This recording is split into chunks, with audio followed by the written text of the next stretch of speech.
Welcome to the Abundance Vortex. I am your guide, Heidi Leatherby. Today, I will read an unabridged version of The Power of Awareness by Neville Goddard. Neville Goddard was a spiritual teacher and author known for his teachings on the power of imagination and the concept of conscious manifestation. Born in Barbados in 1905, Goddard moved to the United States as a young man and became deeply interested in mysticism and metaphysics. He taught that individuals have the ability to create their reality through the power of their thoughts and beliefs, and he emphasized the importance of using imagination to visualize desired outcomes. Throughout his life, Goddard lectured extensively and authored numerous books, including The Power of Awareness, Feeling is the Secret, and The Law and the Promise. His teachings continue to influence individuals interested in the principles of manifestation, law of attraction, and self-realization. Let us begin. Leave the mirror and change your face. Leave the world alone and change your conceptions of yourself. Neville. Chapter 1. I am all things when they are admitted are made manifest by the light, for everything that is made manifest is light. Ephesians 5:13. The light is consciousness. Consciousness is one, manifesting in legions of forms or levels of consciousness. There is no one that is not all that is, for consciousness, though expressed in an infinite series of levels, is not divisional. There is no real separation or gap in consciousness. I am cannot be divided. I may conceive myself to be a rich man, a poor man, a beggar man, or a thief, but the center of my being remains the same, regardless of the concept I hold of myself. At the center of manifestation, there is only one I am manifesting in legions of forms or concepts of itself, and I am that I am. I am is the self-definition of the Absolute, the foundation on which everything rests. I am is the first cause substance. I am is the self-definition of God. I am hath sent me unto you. Exodus 3:14. I am that I am. Be still and know that I am God. Psalm 46:10. I am is a feeling of permanent awareness. The very center of consciousness is the feeling of I am.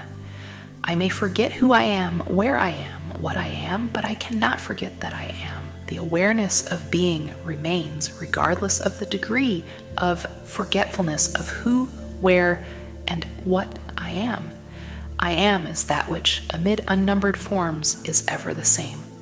This great discovery of cause reveals that, good or bad, man is actually the arbiter of his own fate, and that it is his concept of himself that determines the world in which he lives, and his concept of himself is his reactions to life.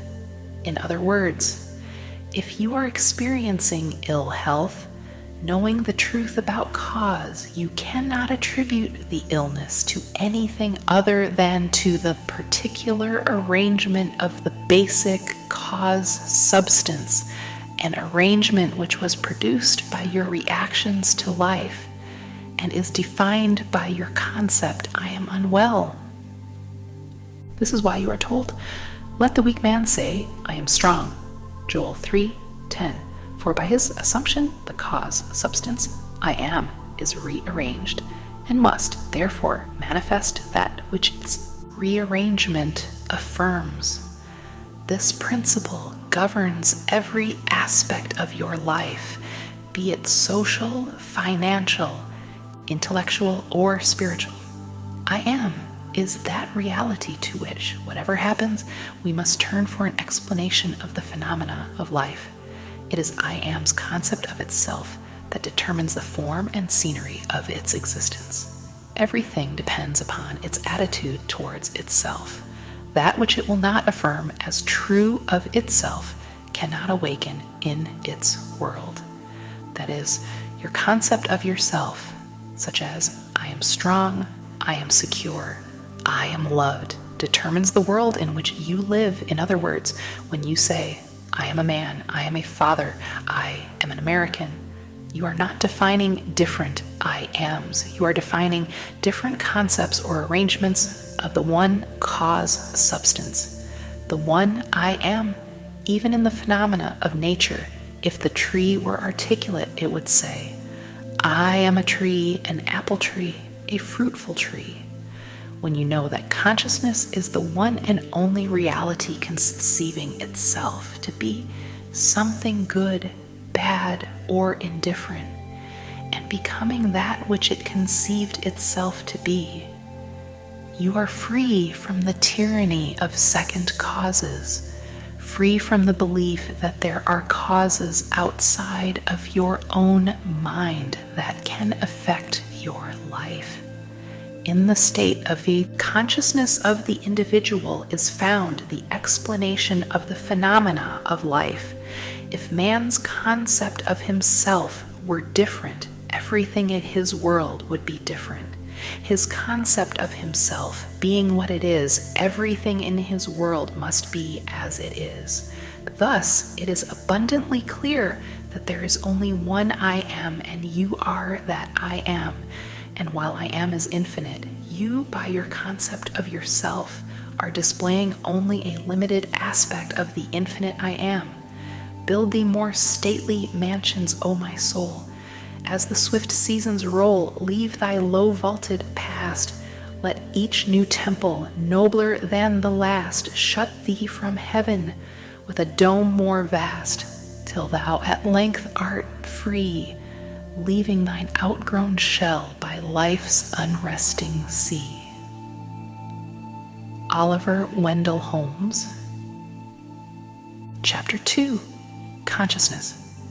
It is only by a change of consciousness, by actually changing your concept of yourself, that you can build more stately mansions, the manifestations of higher and higher concepts.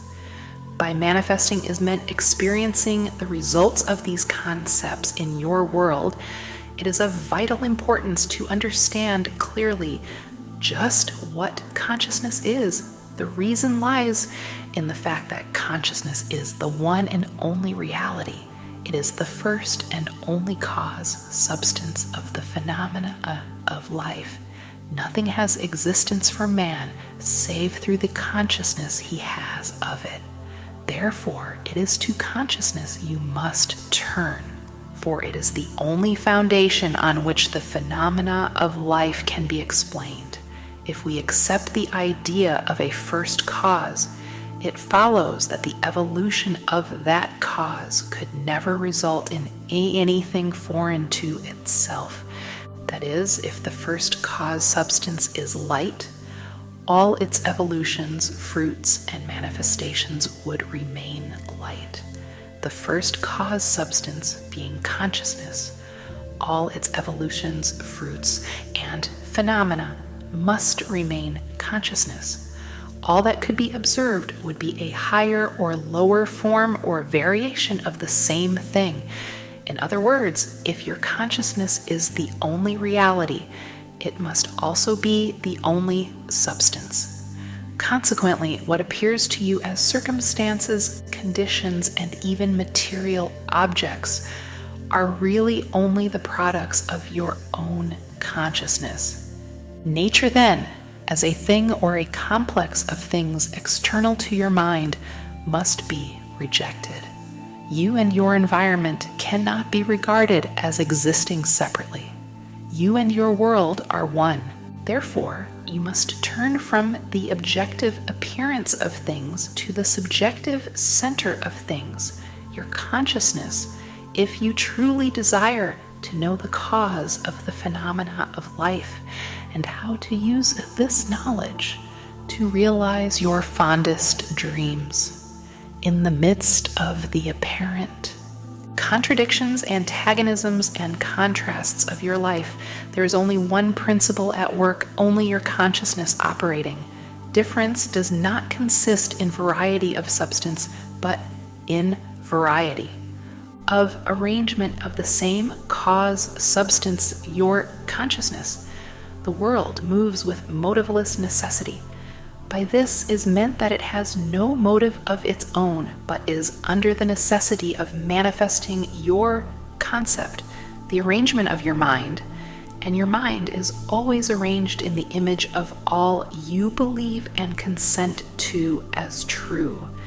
The rich man, poor man, beggar man, or thief are not different minds, but different arrangements of the same mind, in the same sense that a piece of steel, when magnetized, differs not in substance from its demagnetized state, but in the arrangement and order of its molecules. A single electron revolving in a specified orbit constitutes the unit of magnetism. When a piece of steel or anything else is demagnetized, the revolving electrons have not stopped. Therefore, the magnetism has not gone out of existence. There is only a rearrangement of the particles so that they produce no outside or perceptible effect. When particles are arranged at random, mixed up in all directions, the substance is said to be demagnetized.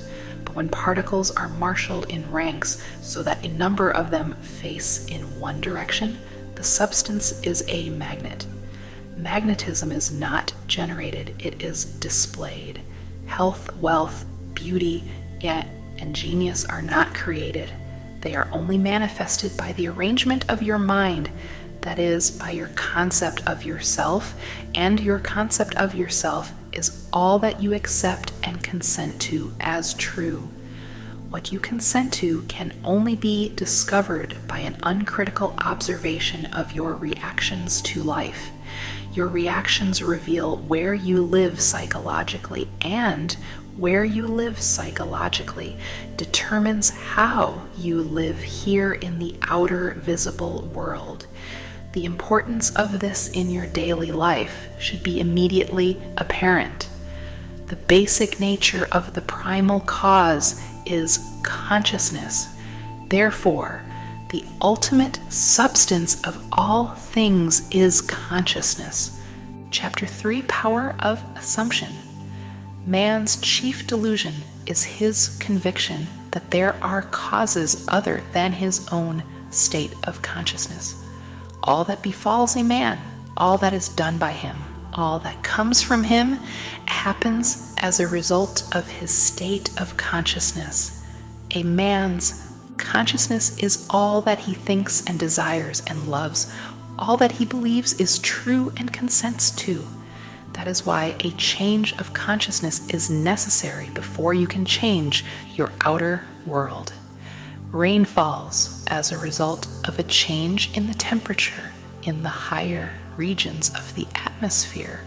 So, in like manner, a change of circumstance happens as a result of a change in your state of consciousness. Be ye transformed by the renewing of your mind. Romans 12:2.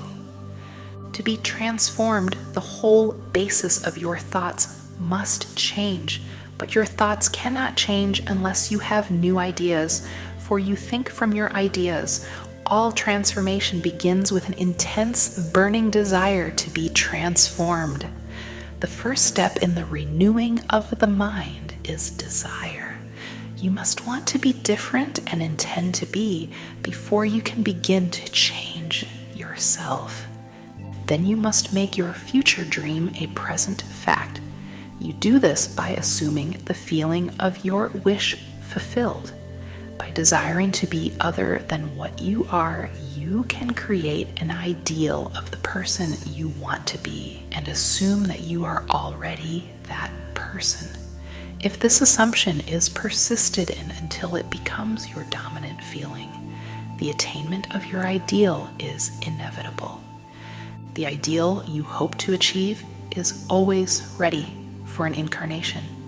but unless you yourself offer it human parentage, it is incapable of birth. Therefore, your attitude should be one in which, having desired to express a higher state, you alone accept the task of incarnating this new and greater value of yourself.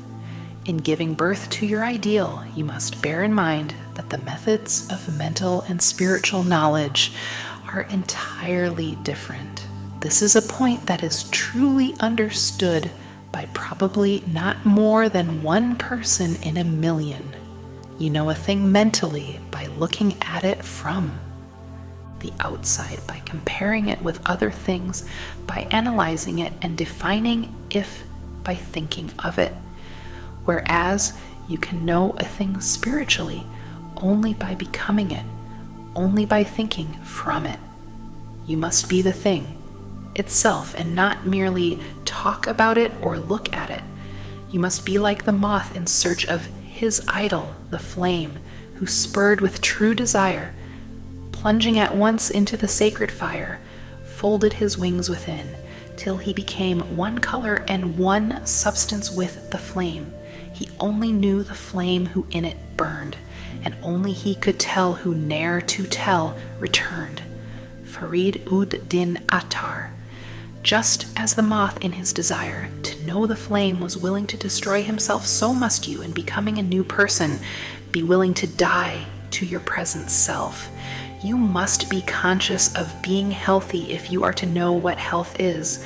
You must be conscious of being secure if you are to know what security is.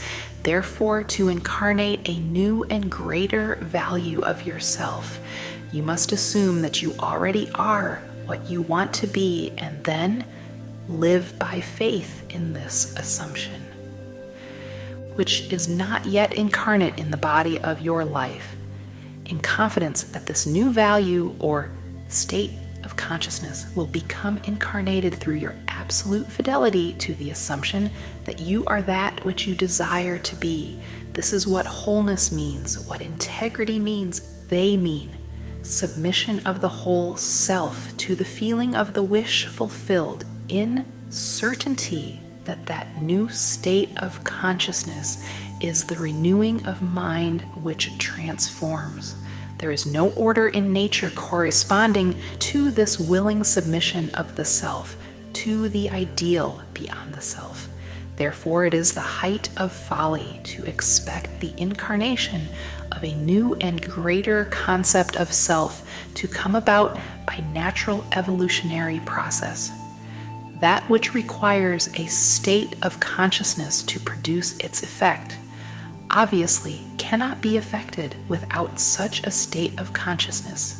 And in your ability to assume the feeling of a greater life, to assume a new concept of yourself, you possess what the rest of nature does not possess: imagination, the instrument by which you create your world.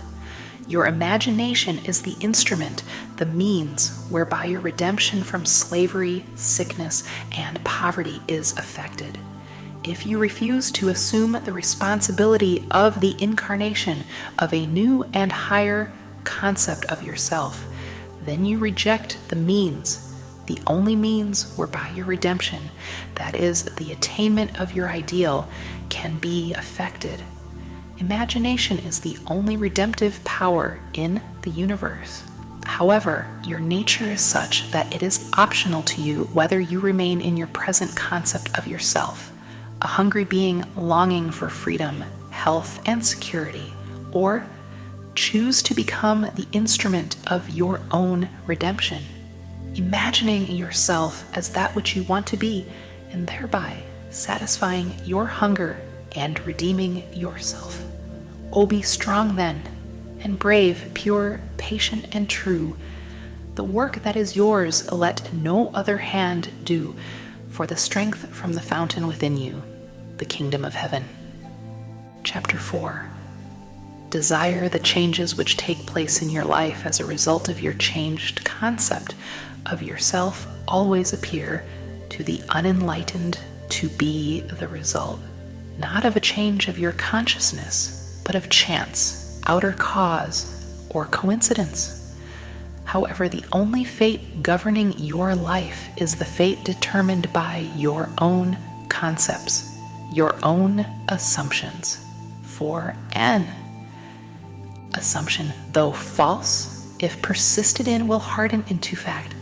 The ideal you seek and hope to attain will not manifest itself, will not be realized by you until you have imagined that you are already that ideal.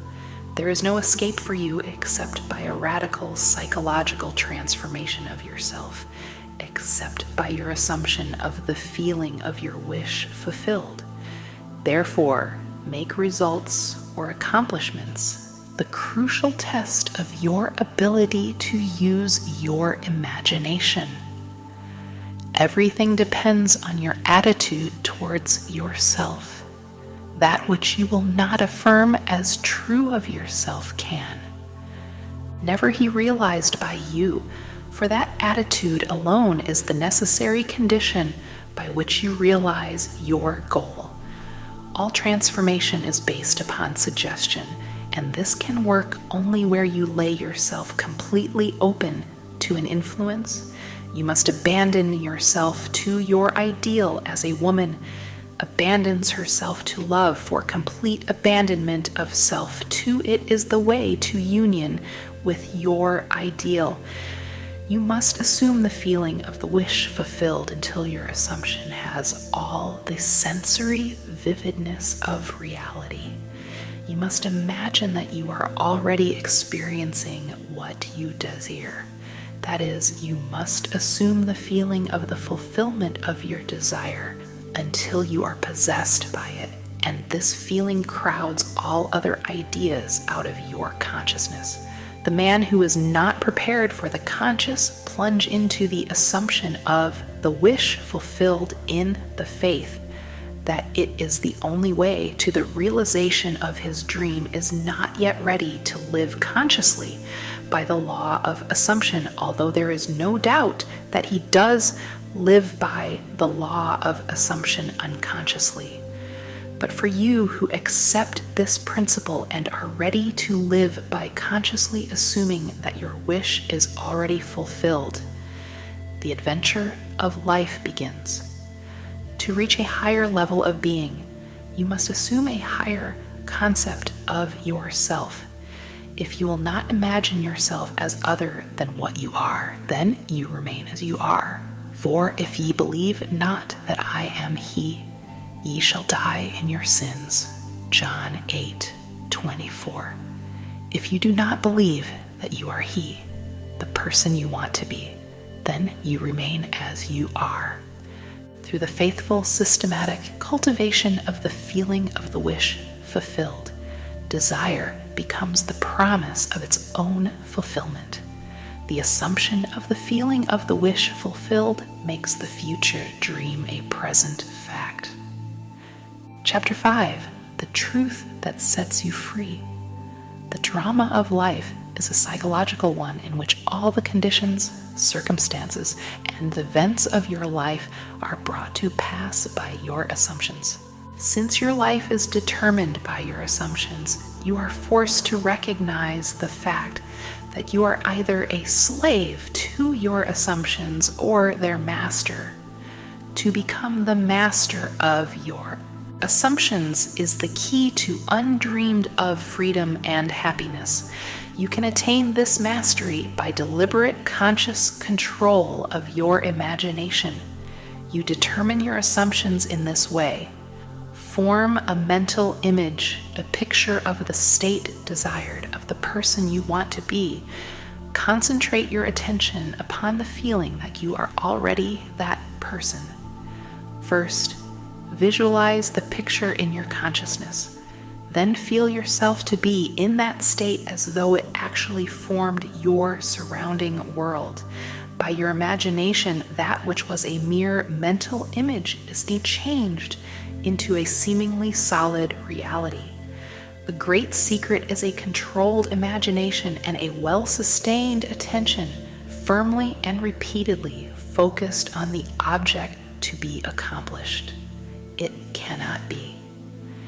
emphasized too much that by creating an ideal within your mental sphere, by assuming that you are already that ideal, you identify yourself with it and thereby transform yourself into its image, thinking from the ideal instead of thinking of the ideal.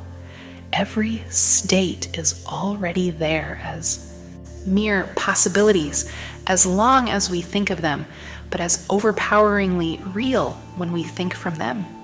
This was called by the ancient teachers subjection to the will of God, or resting in the Lord. And the only true test of resting in the Lord is that all who do rest are inevitably transformed into the image of that in which they rest, thinking from the wish fulfilled. You become according to your resigned will, and your resigned will is your concept of yourself and all that you consent to and accept as true. You assuming the feeling of your wish fulfilled and continuing therein, take upon yourself the results of that state, not assuming the feeling of your wish fulfilled. You are ever free of the results. When you understand the redemptive function of imagination, you hold in your hands the key to the solution of all your problems. Every phase of your life is made by the exercise of your imagination. Determined imagination alone is the means of your progress, of the fulfilling of your dreams. It is the beginning and end of all creating. The great secret is a controlled imagination and a well-sustained attention, firmly and repeatedly focused on the feeling of the wish fulfilled, until it fills the mind and crowds all other ideas out of consciousness. What greater gifts could be given you than to be told the truth that will set you free? The truth that sets you free is that you can experience in imagination what you desire to experience in reality. And by maintaining this experience in imagination, your desire will become an actuality. You are limited only by your uncontrolled imagination and lack of attention to the feeling of your wish fulfilled. When the imagination is not controlled and the attention not steadied on the feeling of the wish fulfilled, then no amount of prayer or piety or invocation will produce the desired effect. When you can call up at will whatsoever image you please, when the forms of your imagination are as vivid to you as the forms of nature, you are master of your fate. You must stop spending your thoughts, your time, and your money. Everything in life must be an investment. Visions of beauty and splendor, forms of a long-lost race, sounds and faces and voices. From the fourth dimension of space and on through the universe boundless, our thoughts go lightning shod. Some call it imagination, and others call it God. Neville follows this with the date April 12th, 1953. In Awakened Imagination, 1954, he would write, "On the morning of April 12th, 1953, my wife was awakened by the sound of a great voice of authority speaking within her and saying, 'You must stop spending your thoughts, time, and money. Everything in life must be an investment. To spend is to waste, to squander, to lay out without return. To invest is to lay out for a purpose from which a profit is expected.' This revelation of my wife is about the importance of the moment. It is about the transformation of the moment. It is only what is done now that counts. Whenever we assume the feeling of being what we want to be, we are investing." H5, Ed. Chapter 6, Attention. A double-minded man is unstable in all of his ways. James 1:8. Attention is forceful in proportion to the narrowness of its focus. That is, when it is obsessed with a single idea or sensation. It is steadied and powerfully focused only by such an adjustment of the mind. as permits you to see one thing only, for you steady the attention and increase its power by confining it. The desire, which realizes itself, is always a desire upon which attention is exclusively concentrated, for an idea is endowed with power only in proportion to the degree of attention fixed on it. Concentrated observation is the attentive attitude directed from some specific end. The attentive attitude involves selection, for when you pay attention, it signifies that you have decided to focus your attention on one object or state rather than on another. Therefore, when you know what you want, you must deliberately focus your attention on the feeling of your wish fulfilled until that feeling fills the mind and crowds all other ideas out of consciousness. The power of attention is the measure of your inner force. Concentrated observation of one thing shuts out other things and causes them to disappear. The great secret of success is to focus the attention on the feeling of the wish fulfilled without permitting any distraction. All progress depends upon an increase of attention. The ideas which impel you to action are those which dominate the consciousness, those which possess the attention. The idea which excludes all others from the field of attention discharges in action. This one thing I do, forgetting those things that are behind, I press toward the mark. This means you, this one thing you can do, forgetting those things that are behind. You can press toward the mark of filling your mind with the feeling of the wish fulfilled. To the unenlightened man, this will seem to be all fantasy. Yet all progress comes from those who do not take the accepted view, nor accept the world as it is. As was stated heretofore, if you can imagine what you please, and if the forms of your thought are as vivid as the forms of nature, you are by virtue of the power of your imagination, master of your fate. Your imagination is you yourself. And the world, as your imagination sees it, is the real world. When you set out to master the movements of attention, which must be done if you would successfully alter the course of observed events, it is then you realize how little control you exercise over your imagination and how much it is dominated by sensory impressions and by a drifting on the tides of idle moods. To aid in mastering the control of your attention, practice this exercise. Night after night, just before you drift off to sleep, strive to hold your attention on the activities of the day in reverse order. Focus your attention on the last thing you did, that is, getting into bed, and then move it backward in time over the events until you reach the first event of the day. Getting out of bed. This is no easy exercise, but just as specific exercises greatly help in developing specific muscles, this will greatly help in developing the muscle of your attention. Your attention must be developed, controlled, and concentrated in order to change your concept of yourself successfully and thereby change your future. Imagination is able to do anything, but only according to the internal direction of your attention. If you persist night after night, sooner or later, you will awaken in yourself a center of power and become conscious of your greater self, the real you. Attention is developed by repeated exercise or habit. Through habit, an action becomes easier, and so in course of time gives rise to a facility or faculty, which can then be put to higher uses. When you attain control of the internal direction of your attention, you will no longer stand in shallow water, but will launch out into the deep of life. You will walk in the assumption of the wish fulfilled.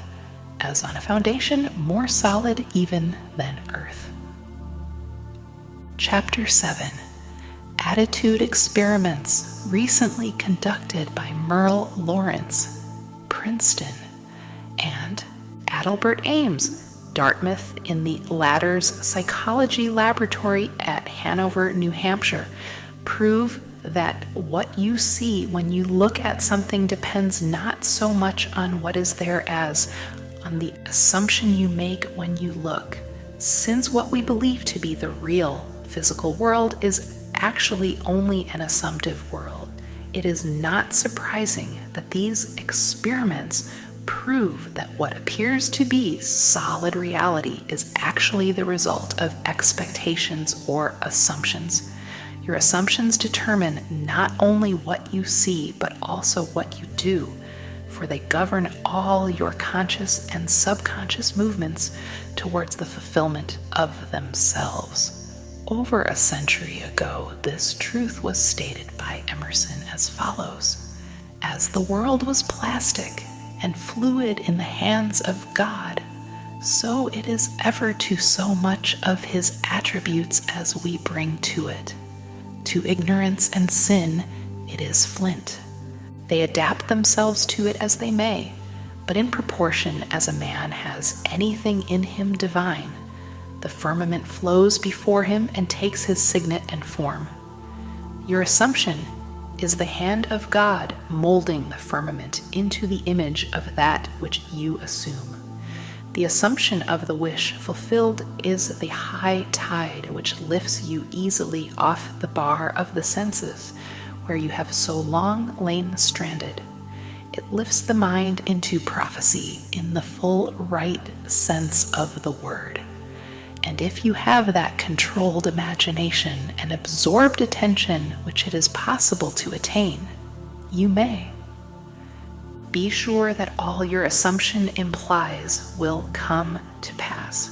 When William Blake wrote, "What seems to be is, to those to whom it seems to be," he was only repeating the eternal truth. There is nothing unclean of itself, but to him that esteemeth anything to be unclean, to him it is unclean. Romans 14:14. Because there is nothing unclean of itself, or clean of itself, you should assume the best and think only of that which is lovely and of good report. It is not superior insight, but ignorance of this law of assumption if you read into the greatness of men some littleness with which you may be familiar, or into some situation or circumstance an unfavorable conviction. Your particular relationship to another influences your assumption with respect to that other and makes you see in him that which you do see. If you can change your opinion of another, then what you now believe of him cannot be absolutely true, but is only relatively true. The following is an actual case history illustrating how the law of assumption works. One day, a costume designer described to me her difficulties in working with a prominent theatrical producer. She was convinced that he unjustly criticized and rejected her best work, and that often he was deliberately rude and unfair to her. Upon hearing her story, I explained that if she found the other rude and unfair, it was a sure sign that she, herself, was wanting, and that it was not the producer, but herself that was in need of a new attitude. I told her that the power of this law of assumption and its practical application could be discovered only through experience, and that only by assuming that the situation was already what she wanted it to be, could she prove that she could bring about the change desired. Her employer was merely bearing witness, telling her by his behavior what her concept of him was. I suggested that it was quite probable that she was carrying on conversations with him in her mind, which were filled with criticism and recriminations. There was no doubt but that she was mentally arguing with the producer, for others only echo that which we whisper to them in secret. I asked her if it was not true that she talked to him mentally, and if so, what those conversations were like. She confessed that every morning on her way to the theater, she told him just what she thought of him in a way she would never have dared address him in person. The intensity and force of her mental arguments with him automatically established his behavior toward her.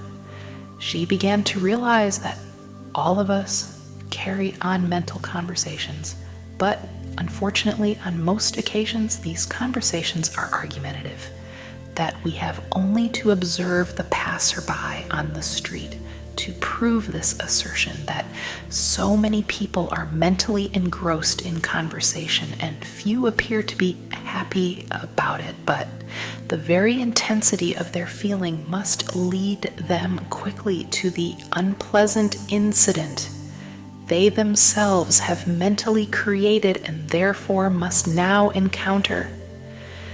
When she realized what she had been doing, she agreed to change her attitude and to live this law faithfully by assuming that her job was highly satisfactory and her relationship with the producer was a very happy one.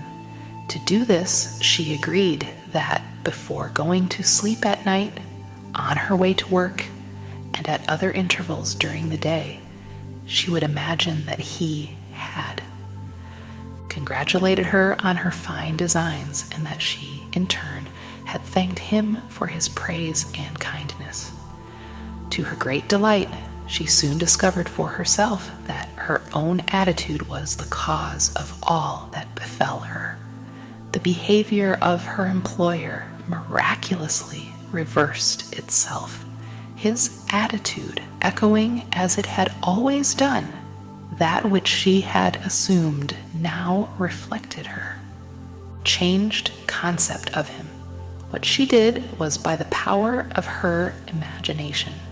Her persistent assumption influenced his behavior and determined his attitude toward her. With the passport of desire on the wings of a controlled imagination, she traveled into the future of her own predetermined experience. Thus, we see it is not facts, but that which we create in our imagination, which shapes our lives.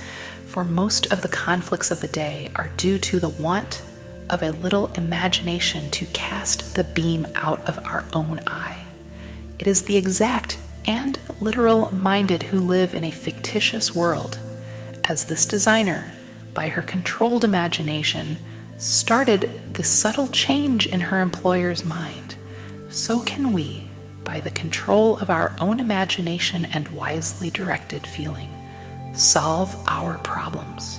By the intensity of her imagination and feeling, the designer cast a kind of enchantment on her producer's mind and caused him to think that his generous praise originated with him. Often our most elaborate and original thoughts are determined by another. We should never be certain that it was not some woman treading in the winepress who began that subtle change in men's mind, or that the passion did not begin in the mind of some shepherd boy lighting up his eyes for a moment before it ran upon its way. William Butler Yeats, Chapter 8, Renunciation. There is no coal of character so dead that it will not glow and flame if but slightly turned. Resist not evil. Whosoever shall smite thee on thy right cheek, turn to him the other also. There is a great difference between resisting evil and renouncing it. When you resist evil, you give it your attention. You continue to make it real. When you renounce evil, you take your attention from it and give your attention to what you want. Now is the time to control your imagination and give beauty for ashes, joy for mourning, praise for the spirit of heaviness, that they might be called trees of righteousness, the planting of the Lord, that he might be glorified. You give beauty for ashes when you concentrate your attention on things as you would like them to be rather than on things as they are. You give joy for mourning when you maintain a joyous attitude, regardless of unfavorable circumstances. You give praise for the spirit of heaviness when you maintain a confident attitude instead of succumbing to despondency. In this quotation, the Bible uses the word tree as a synonym for man. You become a tree of righteousness when the above mental states are a permanent part of your consciousness. You are a planting of the Lord when all your thoughts are true thoughts. He is I am, as described in chapter 1. I am is glorified when your highest concept of yourself is manifested, when you have discovered your own controlled imagination to be your savior. Your attitude will be completely altered without any diminution of religious feeling, and you will say of your controlled imagination, "Behold this vine, I found it a wild tree whose wanton strength had swollen into irregular twigs, but I pruned the plant and it grew temperate in its vain expense of useless leaves, and knotted as you see into these clean, full clusters to repay the hand that wisely wounded it." By vine is meant your imagination, which in its uncontrolled state expends its energy in useless or destructive thoughts and feelings, but you, just as the vine is pruned by cutting away its useless branches and roots, prune your imagination by withdrawing your attention from all unlovely and destructive ideas and concentrating on the ideal you wish to attain. The happier, more noble life you will experience will be the result of wisely pruning your own imagination. Yes, be pruned of all unlovely thoughts and feelings that you may think truly, and thy thoughts shall the world's famine feed. Speak truly, and each word of thine shall be a fruitful seed. Live truly, and thy life shall be a great and noble creed. Chapter 9. Preparing your place. And all mine are thine, and thine are mine. John 17:10. Thrust in thy sickle, and reap, for the time is come for thee to reap, for the harvest of the earth is ripe. Revelations 14:15. All is yours. Do not go seeking for that which you are appropriated. Claim it, assume it. Everything depends upon your concept of yourself. That which you do not claim as true of yourself cannot be realized by you. The promise is, whosoever hath, to him it shall be given, and he shall have more abundance. But whosoever hath not, from him shall be taken away even that which he seemeth to have. Hold fast in your imagination to all that is lovely and of good report, for the lovely and the good are essential in your life if it is to be worthwhile. Assume it. You do this by imagining that you already are what you want to be and already have what you want to have. As a man thinketh in his heart, so is he. Proverbs 23:7. Be still and know that you are that which you desire to be, and you will never have to search for it. In spite of your appearance of freedom of action, you obey, as everything else does, the law of assumption.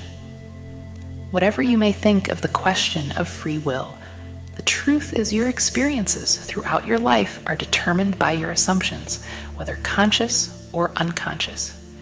An assumption builds a bridge of incidents that lead inevitably to the fulfillment of itself. Man believes the future to be the natural development of the past, but the law of assumption clearly shows that this isn't the case.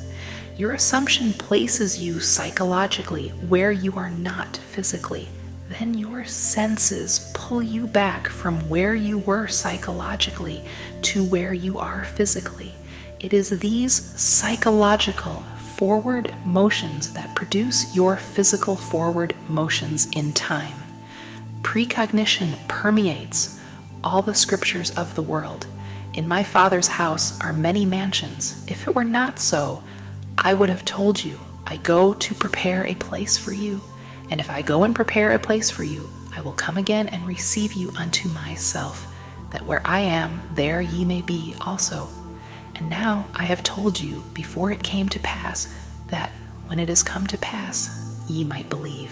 John 14, 2, 3, 29. The I in this quotation is your imagination, which goes into the future, into one of the many mansions. Mansion is the state desired. Telling of an event before it occurs physically is simply feeling yourself into the state desired until it has the tone of reality. You go and prepare a place for yourself by imagining yourself into the feeling of your wish fulfilled.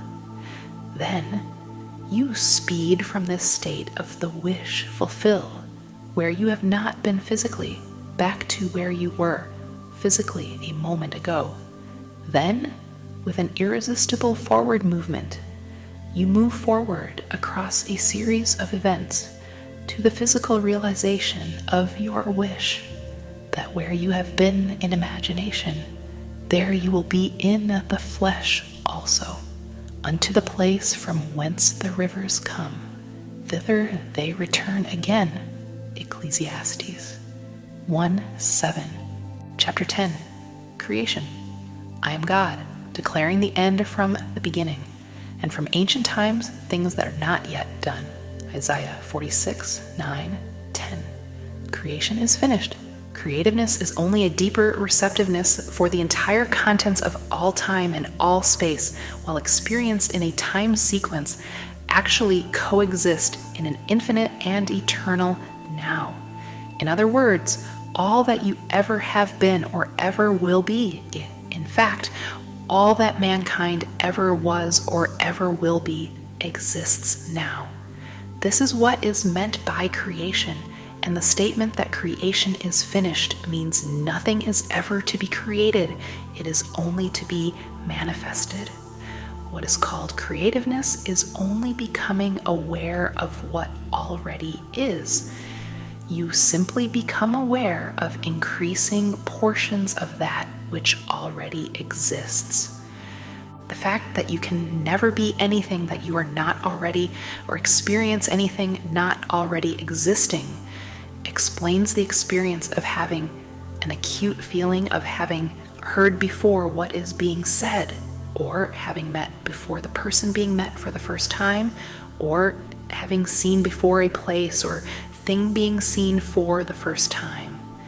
The whole of creation exists in you, and it is your destiny to become increasingly aware of its infinite wonders and to experience ever greater and grander portions of it. If creation is finished and all events are taking place now, the question that springs naturally to the mind is, what determines your time track? That is, what determines the events which you encounter? And the answer is your concept of yourself. Concepts determine the route that attention follows. Here is a good test to prove this fact. Assume the feeling of your wish fulfilled and observe the route that your attention follows. You will observe that as long as you remain faithful to your assumption, so long will your attention be confronted with images clearly related to that assumption. For example, if you assume that you have a wonderful business, you will notice how in your imagination your attention is focused on incident after incident relating to that assumption. Friends congratulate you, tell you how lucky you are. Others are envious and critical. From there, your attention goes to larger offices, bigger bank balances, and many other similarly related events. persistence in this assumption will result in actually experiencing, in fact, that which you assumed. The same is true regarding any concept.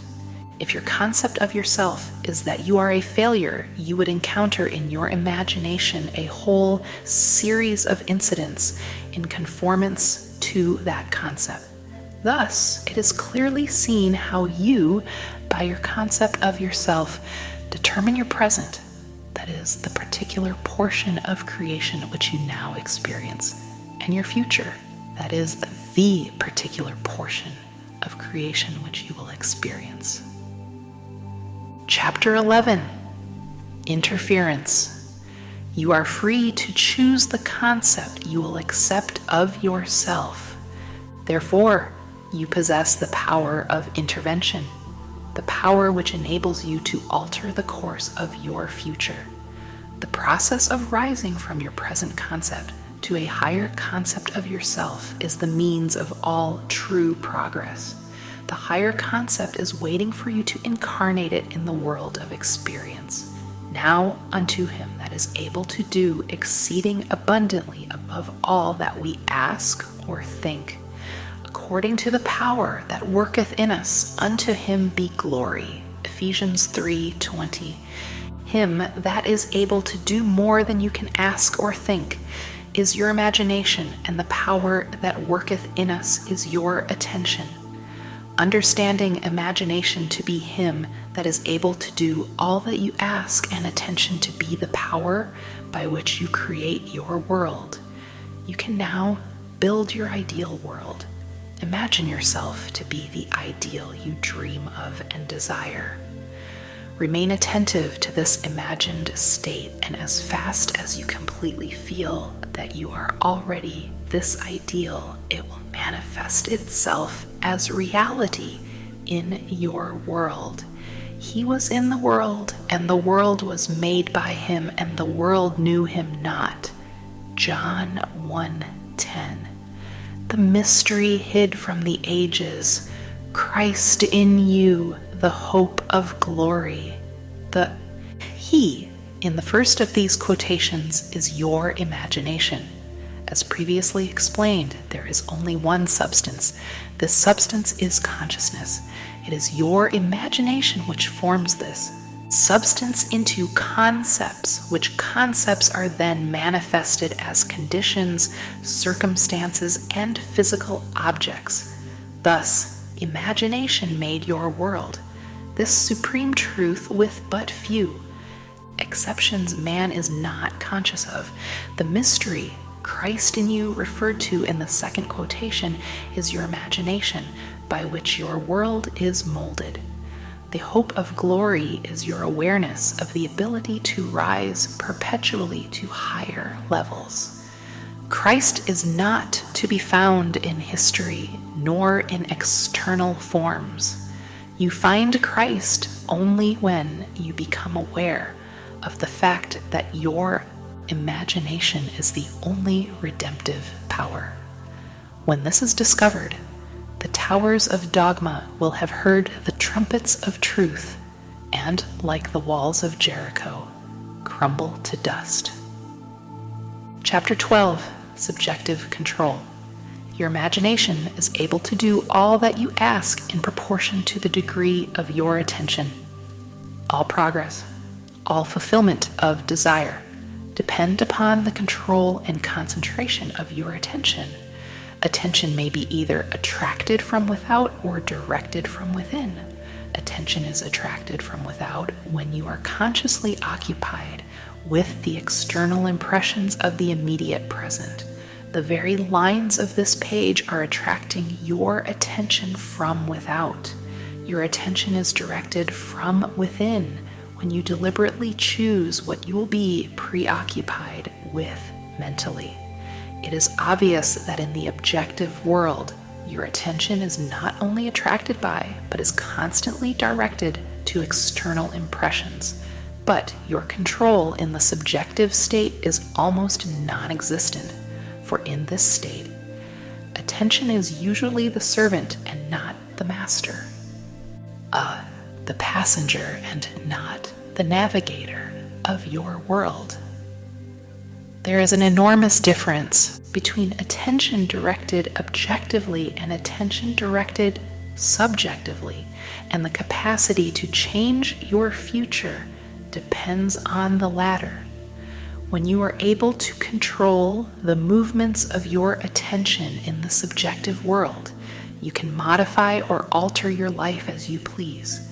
But this control cannot be achieved if you allow your attention to be attracted constantly from without.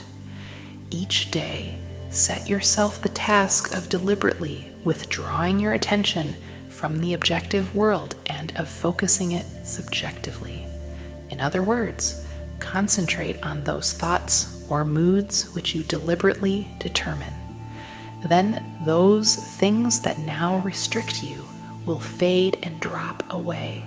The day you achieve control of the movements of your attention in the subjective world, you are master of your fate. You will no longer accept the dominance of outside conditions or circumstances. You will not accept life on the basis of the world without. Having achieved control of the movements of your attention, and having discovered the mystery hid from the ages, that Christ in you is your imagination, you will assert the supremacy of imagination and put all things in subjection to it. Chapter 13. Acceptance. Man's perceptions are not bounded by organs of perception. He perceives more than sense, though ever so acute, can discover. William Blake. However much you seem to be living in a material world, you are actually living in a world of imagination. The outer, physical events of life are the fruit of forgotten blossom times, results of previous and usually forgotten states of consciousness. They are the ends running true to oft-times forgotten imaginative origins. Whenever you become completely absorbed in an emotional state, you are at that moment assuming the feeling of the state fulfilled. If persisted in whatsoever you are intensely emotional about, you will experience in your world. These periods of absorption, of concentrated attention, are the beginnings of the things you harvest. It is in such moments that you are exercising your creative power, the only creative power there is.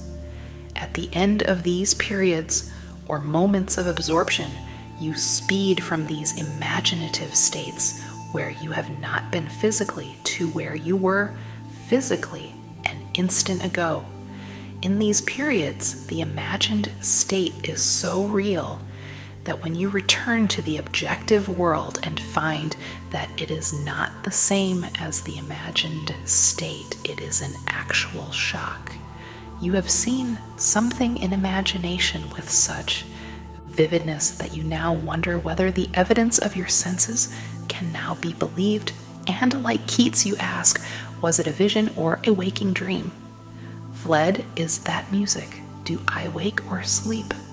This shock reverses your time sense. By this is meant that instead of your experience resulting from your past, it now becomes the result of being in imagination where you have not yet been physically. In effect, this moves you across a bridge of incident to the physical realization of your imagined state.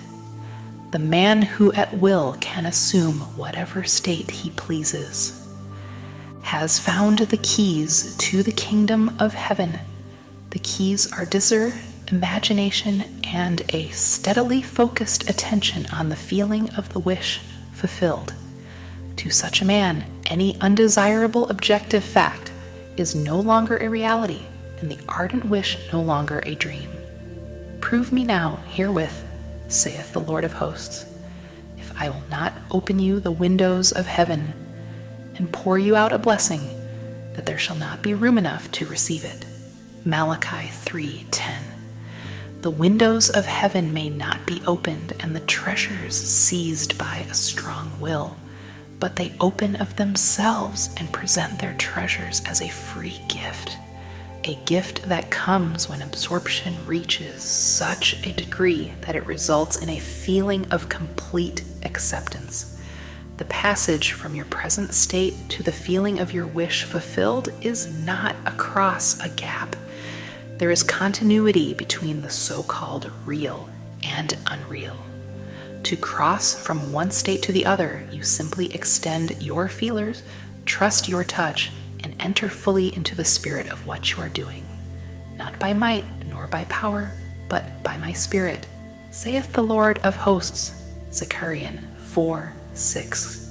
Assume the spirit, the feeling of the wish fulfilled, and you will have opened the windows to receive the blessing. To assume a state is to get into the spirit of it. Your triumphs will be a surprise only to those who did not know your hidden passage from the state of longing to the assumption of the wish fulfilled. The Lord of hosts will not respond to your wish until you have assumed the feeling of already being what you want to be, for acceptance is the channel of his action. Acceptance is the Lord of hosts in action. Chapter 14. The effortless way, the principle of least action, governs everything in physics from the path of a planet to the path of a pulse of light. Least action is the minimum of energy multiplied by the minimum of time. Therefore, in moving from your present state to the state desired, you must use the minimum of energy and take the shortest possible time. Your journey from one state of consciousness to another is a psychological one. So, to make the journey, you must employ the psychological equivalent of least action. And the psychological equivalent is mere assumption. The day you fully realize the power of assumption, you discover that it works in complete conformity with this principle. It works by means of attention minus effort. Thus, with least action through an assumption, you hurry without haste and reach your goal without effort. Because creation is finished, what you desire already exists. It is excluded from view because you can see only the contents of your own consciousness. It is the function of an assumption to call back the excluded view and restore full vision. It is not the world, but your assumptions that change. An assumption brings the invisible into sight. It is nothing more nor less than seeing with the eye of God, that is, imagination. For the Lord seeth not as a man seeth. For man looketh on the outward appearance, but the Lord looketh on the heart. Samuel 16:7. The heart is the primary organ of sense, hence the first cause of experience. When you look on the heart, you are looking at your assumptions. Assumptions determine your experience. Watch your assumption with all diligence, for out of it are the issues of life. Assumptions have the power of objective realization. Every event in the visible world is the result of an assumption or idea in the unseen world. The present moment is all important, for it is only in the present moment that our assumptions can be controlled. The future must become the present in your mind if you would wisely operate the law of assumption. The future becomes the present when you imagine that you already are what you will be when your assumption is fulfilled. Be still, least action, and know that you are that which you desire to be. The end of longing should be being. Translate your dream into being. Perpetual construction of future states without the consciousness of already being them, that is, picturing your desire without actually assuming the feeling of the wish fulfilled, is the fallacy and mirage of mankind. It is simply futile daydreaming. Chapter 15. The crown of the mysteries, the assumption of the wish fulfilled, is the ship that carries you over the unknown seas to the fulfillment of your dream. The assumption is everything Realization is subconscious and effortless. Assume a virtue if you have it not. William Shakespeare. Act on the assumption that you already possess that which you sought. Blessed is she that believed, for there shall be a performance of those things which were told her from the Lord. Luke 1:45. As the Immaculate Conception, too, is the foundation of the Christian mysteries, so the Assumption 3 of is their crown. Psychologically, the Immaculate Conception means the birth of an idea in your own consciousness unaided by another. For instance, when you have a specific wish or hunger or longing, it is an immaculate conception in the sense that no physical person or thing plants it in your mind. It is self-conceived. Every man is the Mary of the Immaculate Conception, and birth to his idea must give. 4. The Assumption is the crown of the mysteries because it is the highest use of consciousness. When in imagination you assume the feeling of the wish fulfilled, you are mentally lifted up to a higher level. When, through your persistence, this assumption becomes actual fact, you automatically find yourself on a higher level. That is, you have achieved your desire. In your objective world, your assumption guides all your conscious and subconscious movements towards its suggested end so inevitably that it actually dictates the events. The drama of life is a psychological one, and the whole of it is written and produced by your assumptions. Learn the art of assumption, for only in this way can you create your own happiness. Chapter 16. Personal impotence. Self-surrender is essential, and by that is meant the confession of personal impotence. I can of mine own self do nothing. John 5:30. Since creation is finished, it is impossible to force anything into being. The example of magnetism previously given is a good illustration. You cannot make magnetism. It can only be displayed. You cannot make the law of magnetism. If you want to build a magnet, you can do so only by conforming to the law of magnetism. In other words, you surrender yourself or yield to the law. In like manner, when you use the faculty of assumption, you are conforming to a law just as real as the law governing magnetism. You can neither create nor change the law of assumption. It is in this respect that you are impotent. You can only yield or conform. And since all of your experiences are the result of your assumptions, consciously or unconsciously, the value of consciously using the power of assumption surely must be obvious. Willingly identify yourself with that which you most desire, knowing that it will find expression through you. Yield to the feeling of the wish fulfilled and be consumed as its victim. Then rise as the prophet of the law of assumption. Chapter 17. All things are possible. It is of great significance that the truth of the principles outlined in this book have been proven time and again by the personal experiences of the author. Throughout the past 25 years, he has applied these principles and proved them successful in innumerable instances. He attributes to an unwavering assumption of his wish already being fulfilled every success that he has achieved. He was confident that by these fixed assumptions, his desires were predestined to be fulfilled. Time and again, he assumed the feeling of his wish fulfilled and continued in his assumption until that which he desired was completely realized. Live your life in a sublime spirit of confidence and determination. Disregard appearances, conditions, in fact, all evidence of your senses that deny the fulfillment of your desire. Rest in the assumption that you are already what you want to be, for in that determined assumption, you and your infinite being are merged in creative unity and with your infinite being. God, all things are possible. God never fails. For who can stay his hand or say unto him, what doest thou? Daniel 4:35.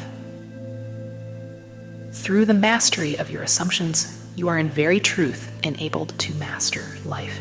It is thus that the ladder of life is ascended. Thus the ideal is realized. The clue to the real purpose of life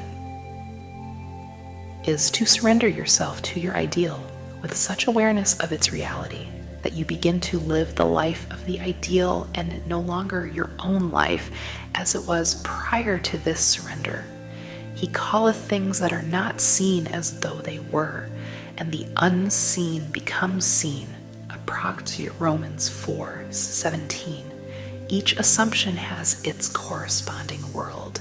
If you are truly observant, you will notice the power of your assumptions to change circumstances which appear wholly immutable. You, by your conscious assumptions, determine the nature of the world in which you live. Ignore the present state and assume the wish fulfilled. Claim it, it will respond. The law of assumption is the means by which the fulfillment of your desires may be realized. Every moment of your life, consciously or unconsciously, you are assuming a feeling. You can no more avoid assuming a feeling than you can avoid eating and drinking. All you can do is control the nature of your assumptions.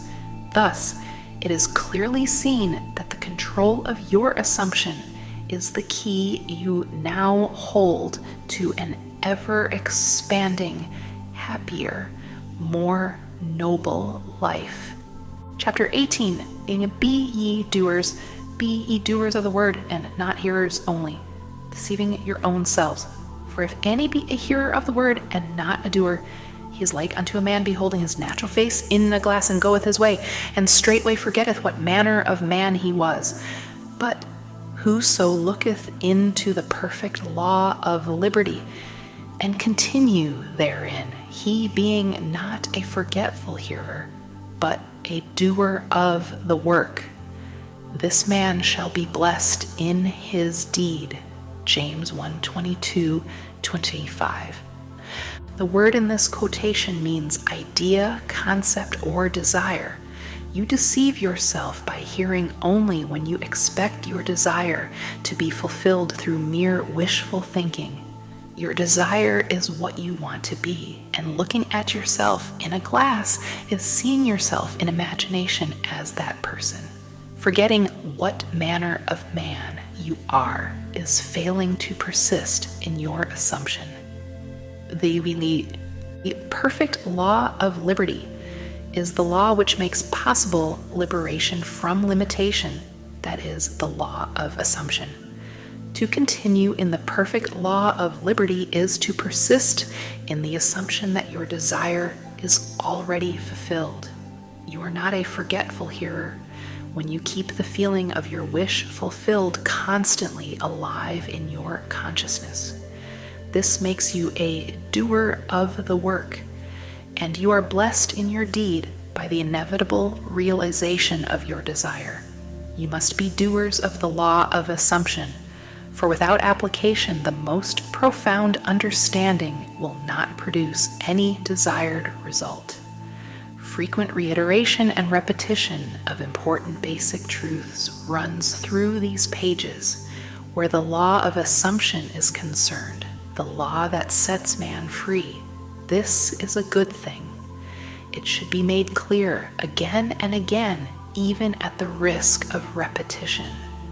The real truth seeker will welcome this aid in concentrating his attention upon the law, which sets him free. The parable of the master's condemnation of the servant who neglected to use the talent given him is clear and unmistakable. Having discovered within yourself the key to the treasure house, You should be like the good servant who by wise use multiplied by many times the talents entrusted to him. The talent entrusted to you is the power to consciously determine your assumption. The talent not used, like the limb not exercised, withers and finally atrophies. What you must strive after is being. In order to do, it is necessary to be. The end of yearning is to be. Your concept of yourself can only be driven out of consciousness by another concept of yourself. By creating an ideal in your mind, you can identify yourself with it until you become one and the same with the ideal, thereby transforming yourself into it. The dynamic prevails over the static, the active over the passive. One who is a doer is magnetic and therefore infinitely more creative than any who merely hear. Be among the doers. Chapter 19, Essentials. The essential points in the successful use of the law of assumption are these. First, and above all, yearning, longing, intense burning desire. With all your heart, you must want to be different from what you are. Intense burning desire combined with intention to make good is the mainspring of action, the beginning of all successful ventures. In every great passion which achieves its objective, desire is concentrated and intentioned. You must first desire and then intend to succeed. As the heart panteth after the water brooks, so panteth my soul after thee, O God. Psalm 42:1. Blessed are they that hunger and thirst after righteousness, for they shall be filled.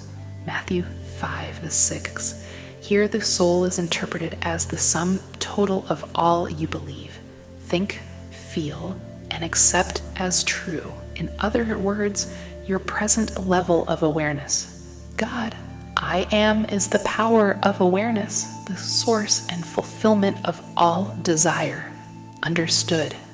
Psychologically, I am an infinite series of levels of awareness, and I am what I am in accordance with where I am in the series. This quotation describes how your present level of awareness longs to transcend itself. Righteousness is the consciousness of already being what you want to be. Second, cultivate physical immobility, a physical incapacity not unlike the state described by Keats in his Ode to a Nightingale. A drowsy numbness pains my senses, as though of hemlock I had drunk. It is a state akin to sleep, but one in which you are still in control of the direction of attention. You must learn to induce this state at will, but experience has taught that it is more easily induced after a substantial meal, or when you wake in the morning feeling very loath to arise. Then you are naturally disposed to enter this state. The value of physical immobility exposes itself in the accumulation of mental force, which absolute stillness brings with it. It increases your power of concentration. Be still and know that I am God. Psalm 46:10. In fact, the greater energies of the mind seldom break forth, save when the body is stilled and the door of the senses closed to the objective world. The third and last thing to do is to experience in your imagination what you would experience in reality had you achieved your goal. You must gain it in imagination first, for imagination is the very door to the reality of that which you seek. But use imagination masterfully, and not as an onlooker thinking of the end, but as a partaker thinking from the end. Imagine that you possess a quality or something you desire, which hitherto has not been yours. Surrender yourself completely to this feeling until your whole being is possessed by it. This state differs from reverie in this respect. It is the result of a controlled imagination and a steadied, concentrated attention, whereas reverie is the result of an uncontrolled imagination, usually just a daydream. In the controlled state, a minimum of effort suffices to keep your consciousness filled with the feeling of the wish fulfilled. The physical and mental immobility of this state is a powerful aid to voluntary attention and a major factor of minimum effort. The application of these 3 points, 1. Desire, 2. Physical immobility, 3. The assumption of the wish already fulfilled, is the way to at one meant or union with your objective. The first point is thinking of the end, with intention to realize it. The third point is thinking from the end with the feeling of accomplishment.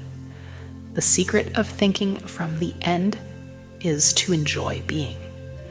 The minute you make it pleasurable and imagine that you are it, you start thinking from the end.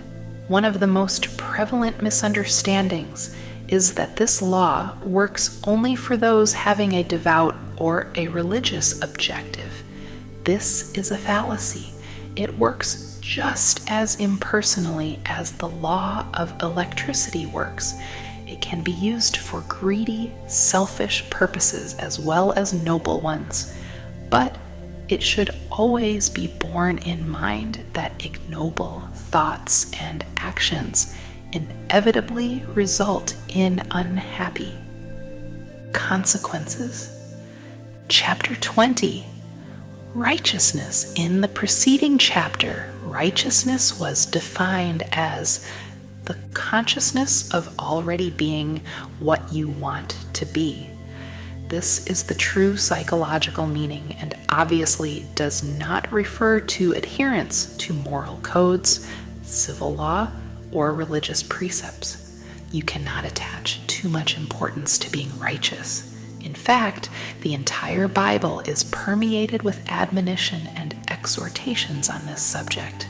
Break off thy sins by righteousness, Daniel 4:27.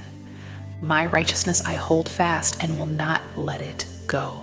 My heart shall not reproach me so long as I live, Job 27:6. My righteousness shall answer for me in time to come, Genesis 30:33. Very often the words sin and righteousness are used in the same quotation.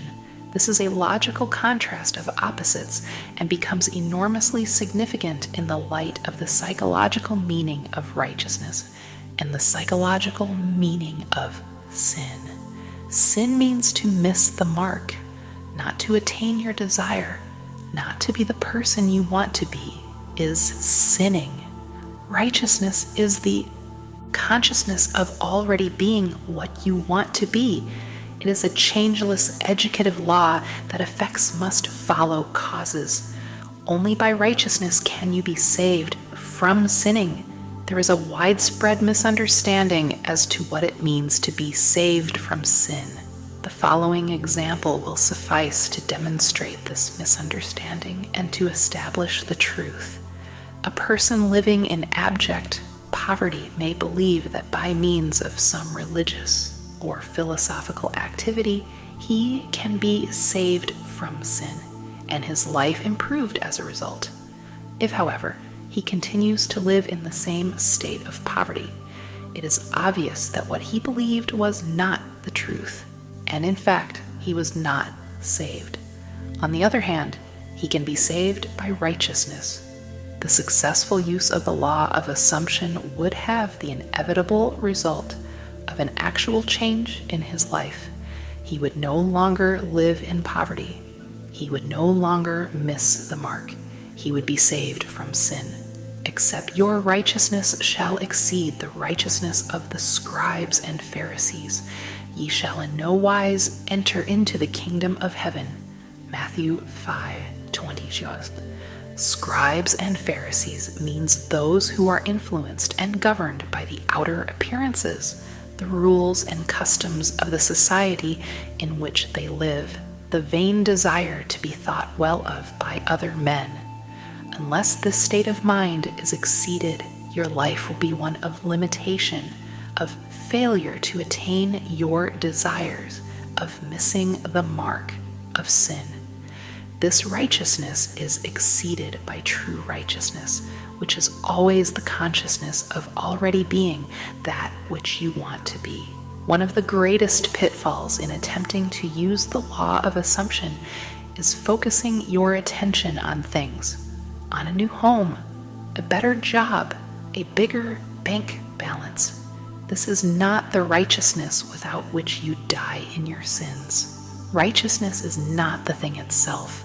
It is the consciousness, the feeling of already being the person you want to be, of already having the thing you desire. Seek ye first the kingdom of God and his righteousness, and all these things shall be added unto you. Matthew 6:33. The kingdom, entire creation of God, your I am, is within you. Righteousness is the awareness that you already possess it all. Chapter 21, Free Will. The question is often asked, what should be done between the assumption of the wish fulfilled and its realization? Nothing. It is a delusion that, other than assuming the feeling of the wish fulfilled, you can do anything to aid the realization of your desire. You think that you can do something, you want to do something, but actually you can do nothing. The illusion of the free will to do is but ignorance of the law of assumption upon which all action is based. Everything happens automatically. All that befalls you, all that is done by you, happens. Your assumptions, conscious or unconscious, direct all thought and action to their fulfillment. To understand the law of assumption, to be convinced of its truth, means getting rid of all the illusions about free will to act. Free will actually means freedom to select any idea you desire. By assuming the idea already to be a fact, it is converted into reality. Beyond that, free will ends and everything happens in harmony with the concept assumed. I can of mine own self do nothing, because I seek not mine own will, but the will of the Father which hath sent me. John 5:19, 5:30. In this quotation, the Father obviously refers to God. In an earlier chapter, God is defined as I am. Since creation is finished, the Father is never in a position of saying, I will be. In other words, everything exists, and the infinite I am consciousness can speak only in the present tense. Not my will, but thine be done. Luke 22:42. I will be is a confession that I am not. The Father's will is always I am, until you realize that you are the Father. There is only one I am, and your infinite self is that I am. Your will is always I will be. In the law of assumption, your consciousness of being is the Father's will. The mere wish without this consciousness is the my will. This great quotation, so little understood, is a perfect statement of the law of assumption. It is impossible to do anything. You must be in order to do.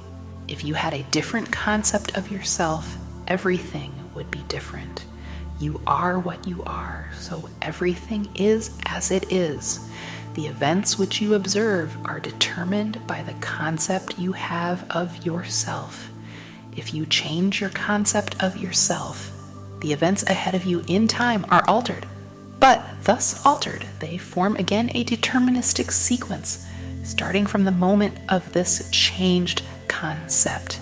You are a being with powers of intervention, which enable you, by a change of consciousness, to alter the course of observed events, in fact, to change your future. Deny the evidence of the senses and assume the feeling of the wish fulfilled. Inasmuch as your assumption is creative and forms an atmosphere, Your assumption, if it be a noble one, increases your assurance and helps you to reach a higher level of being. If, on the other hand, your assumption be an unlovely one, it hinders you and makes your downward way swifter.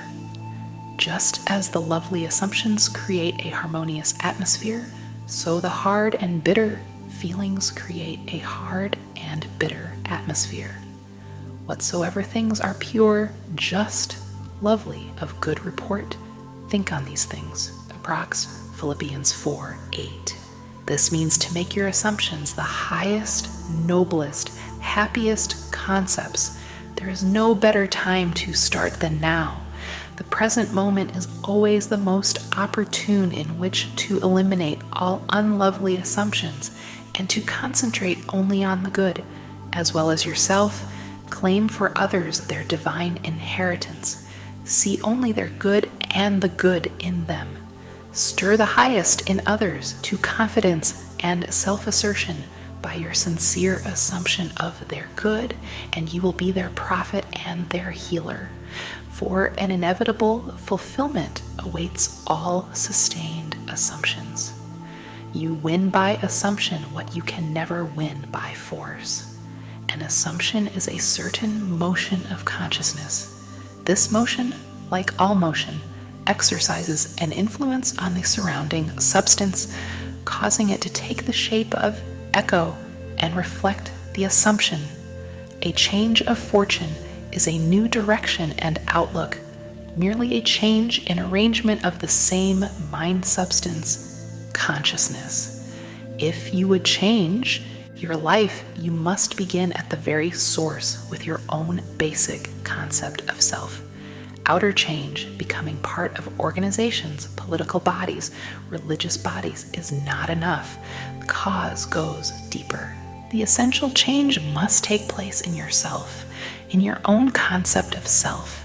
You must assume that you are what you want to be and continue therein, for the reality of your assumption has its being in complete independence of objective fact and will clothe itself in flesh if you persist in the feeling of the wish fulfilled. When you know that assumptions, if persisted in, harden into facts, then events which seem to the uninitiated mere accidents will be understood by you to be the logical and inevitable effects of your assumption.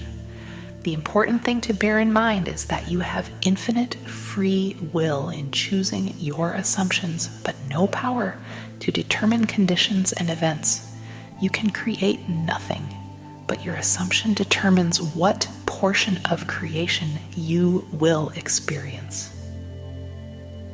Chapter 22. Persistence. And he said unto them, Which of you shall have a friend, and shall go unto him at midnight, and say unto him, Friend, lend me 3 loaves, for a friend of mine in his journey is come to me, and I have nothing to set before him. And he from within shall answer and say, Trouble me not, the door is now shut, and my children are with me in bed. I cannot rise and give thee.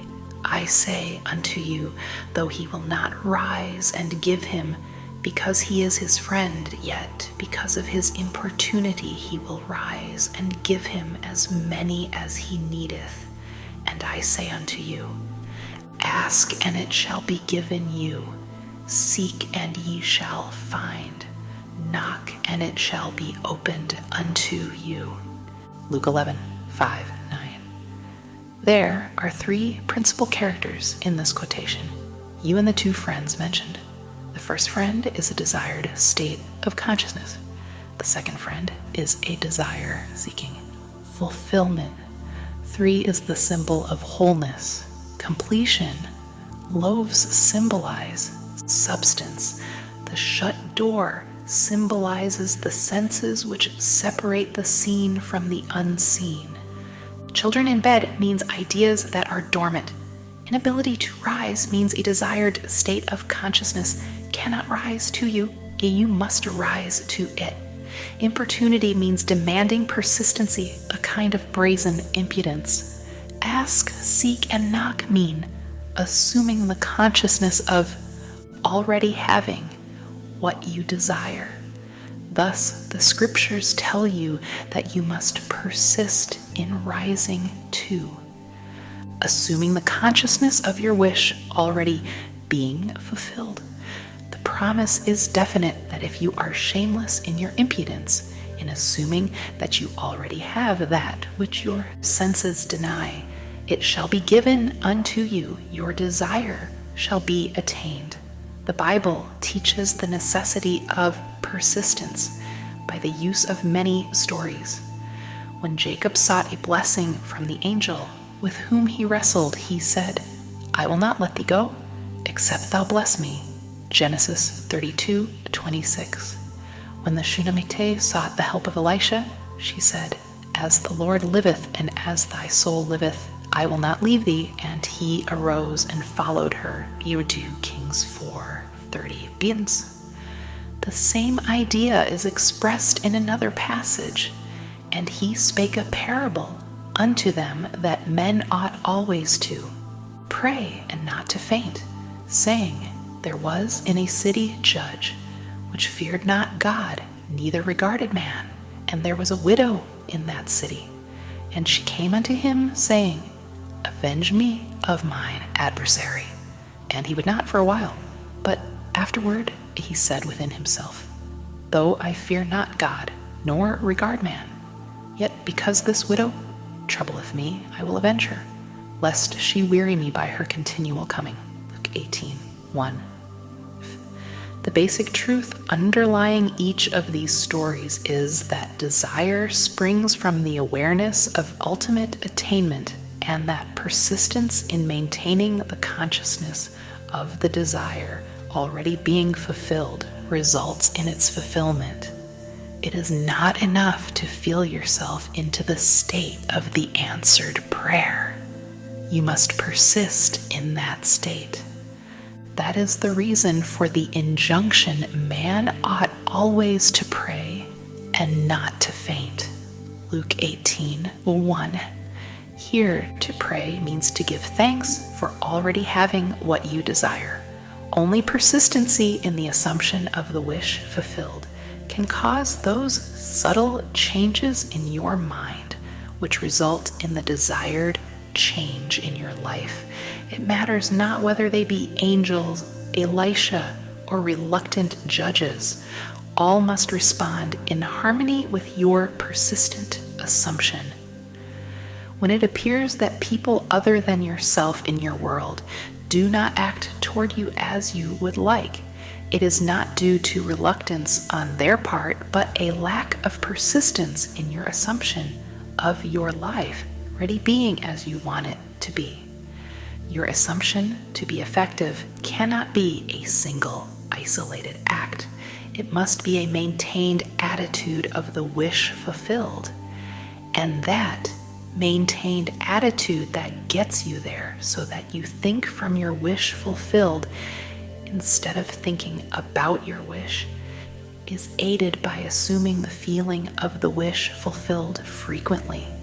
It is the frequency, not the length of time, that makes it natural. That to which you constantly return constitutes your truest self. Frequent occupancy of the feeling of the wish fulfilled is the secret of success.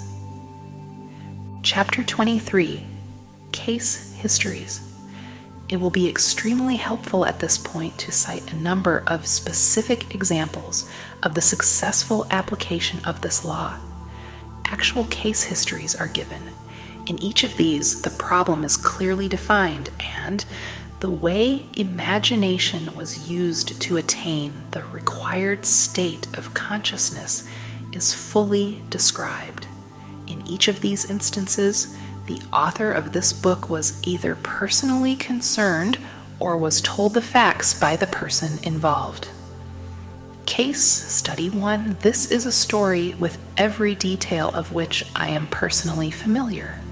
In the spring of 1943, a recently drafted soldier was stationed in a large army camp in Louisiana. He was intensely eager to get out of the army, but only in an entirely honorable way. The only way he could do this was to apply for a discharge. The application then required the approval of his commanding officer to become effective. Based on Army regulations, the decision of the commanding officer was final and could not be appealed. The soldier, following all the necessary procedure, applied for a discharge. Within 4 hours, this application was returned, marked disapproved. Convinced he could not appeal the decision to any higher authority, military or civilian, he turned within to his own consciousness, determined to rely on the law of assumption. The soldier realized that his consciousness was the only reality, that his particular state of consciousness determined the events he would encounter.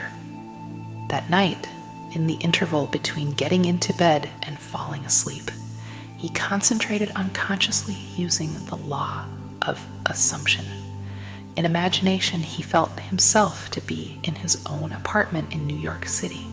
He visualized his apartment, that is, in his mind's eye, he actually saw his own apartment, mentally picturing each one of the familiar rooms with all the furnishings vividly real. With this picture clearly visualized and lying flat on his back, he completely relaxed physically. In this way, he induced a state bordering on sleep, at the same time retaining control of the direction of his attention. When his body was completely immobilized, he assumed that he was in his own room and felt himself to be lying in his own bed. A very different feeling from that of lying on an army cot. In imagination, he rose from the bed, walked from room to room, touching various pieces of furniture. He then went to the window and, with his hands resting on the sill, looked out on the street on which his apartment faced. So vivid was all this in his imagination that he saw in detail the pavement, the railings, the trees, and the familiar red brick of the building on the opposite side of the street. He then returned to his bed and felt himself drifting off to sleep. He knew that it was most important in the successful use of this law that at the actual point of falling asleep, his consciousness be filled with the assumption that he was already what he wanted to be. All that he did in imagination was based on the assumption that he was no longer in the army. Night after night, the soldier enacted this drama. Night after night, in imagination, he felt himself honorably discharged, back in his home, seeing all the familiar surroundings and falling asleep in his own bed. This continued for 8 nights. For 8 days, his objective experience continued to be directly opposite to his subjective experience in consciousness each night. Before going to sleep, on the 9th day, orders came through from battalion headquarters for the soldier to fill out a new application for his discharge. Shortly after this was done, he was ordered to report to the colonel's office. During the discussion, the colonel asked him if he was still desirous of getting out of the army. Upon receiving an affirmative reply, the colonel said that he personally disagreed, and while he had strong objections to approving of the discharge, he had decided to overlook these objections and to approve it. Within a few hours, the application was approved, and the soldier, now a civilian, was on a train bound for home. Case Study 2. This is a striking story of an extremely successful businessman demonstrating the power of imagination and the law of assumption. I know this family intimately, and all the details were told to me by the son described herein. The story begins when he was 20 years old. He was next to the oldest in a large family of 9 brothers and 1 sister. The father was one of the partners in a small merchandising business. In his 18th year, the brother referred to in this story left the country in which they lived and traveled 2,000 miles to enter college and complete his education. Shortly after his first year in college, he was called home because of a tragic event in connection with his father's business. Through the machinations of his associates, the father was not only forced out of his business, but was the object of false accusations impugning his character and integrity. At the same time, he was deprived of his rightful share in the equity of the business. The result, while he found himself largely discredited and almost penniless. It was under these circumstances that the son was called home from college. He returned, his heart filled with one great resolution. He was determined that he would become outstandingly successful in business. The first thing he and his father did was to use the little money they had to start their own business. They rented a small store on a side street, not far from the large business of which the father had been one of the principal owners. There, they started a business bent upon real service to the community. It was shortly thereafter that the son, with instinctive awareness that it was bound to work, deliberately used imagination to attain an almost fantastic objective. Every day, on the way to and from work, he passed the building of his father's former business, the biggest business of its kind in the country. It was one of the largest buildings, with the most prominent location in the heart of the city. On the outside of the building was a huge sign on which the name of the firm was painted in large, bold letters. Day after day, as he passed by, a great dream took shape in the son's mind. He thought of how wonderful it would be if it was his family that had this great building, his family that owned and operated this great business. One day, as he stood gazing at the building, in his imagination, he saw a completely different name on the huge sign across the entrance. Now, the large letters spelled out his family name. In these case histories, actual names are not used. For the sake of clarity, in this story, we will use hypothetical names and assume that the son's family name was Lourdard. Where the sign read Fenmoth and Company, in imagination he actually saw the name, letter by letter, N.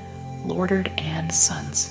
He remained looking at the sign with his eyes wide open, imagining that it read N. Lourdard and Sons. Twice a day, week after week, month after month, for 2 years he saw his family name over the front of that building.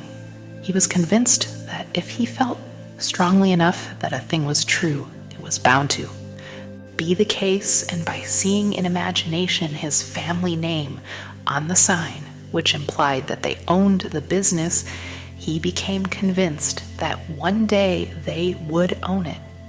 During this period, he told only one person what he was doing. He confided in his mother, who, with loving concern, tried to discourage him in order to protect him from what might be a great disappointment. Despite this, he persisted day after day. 2 years later, the large company failed and the coveted building was up for sale.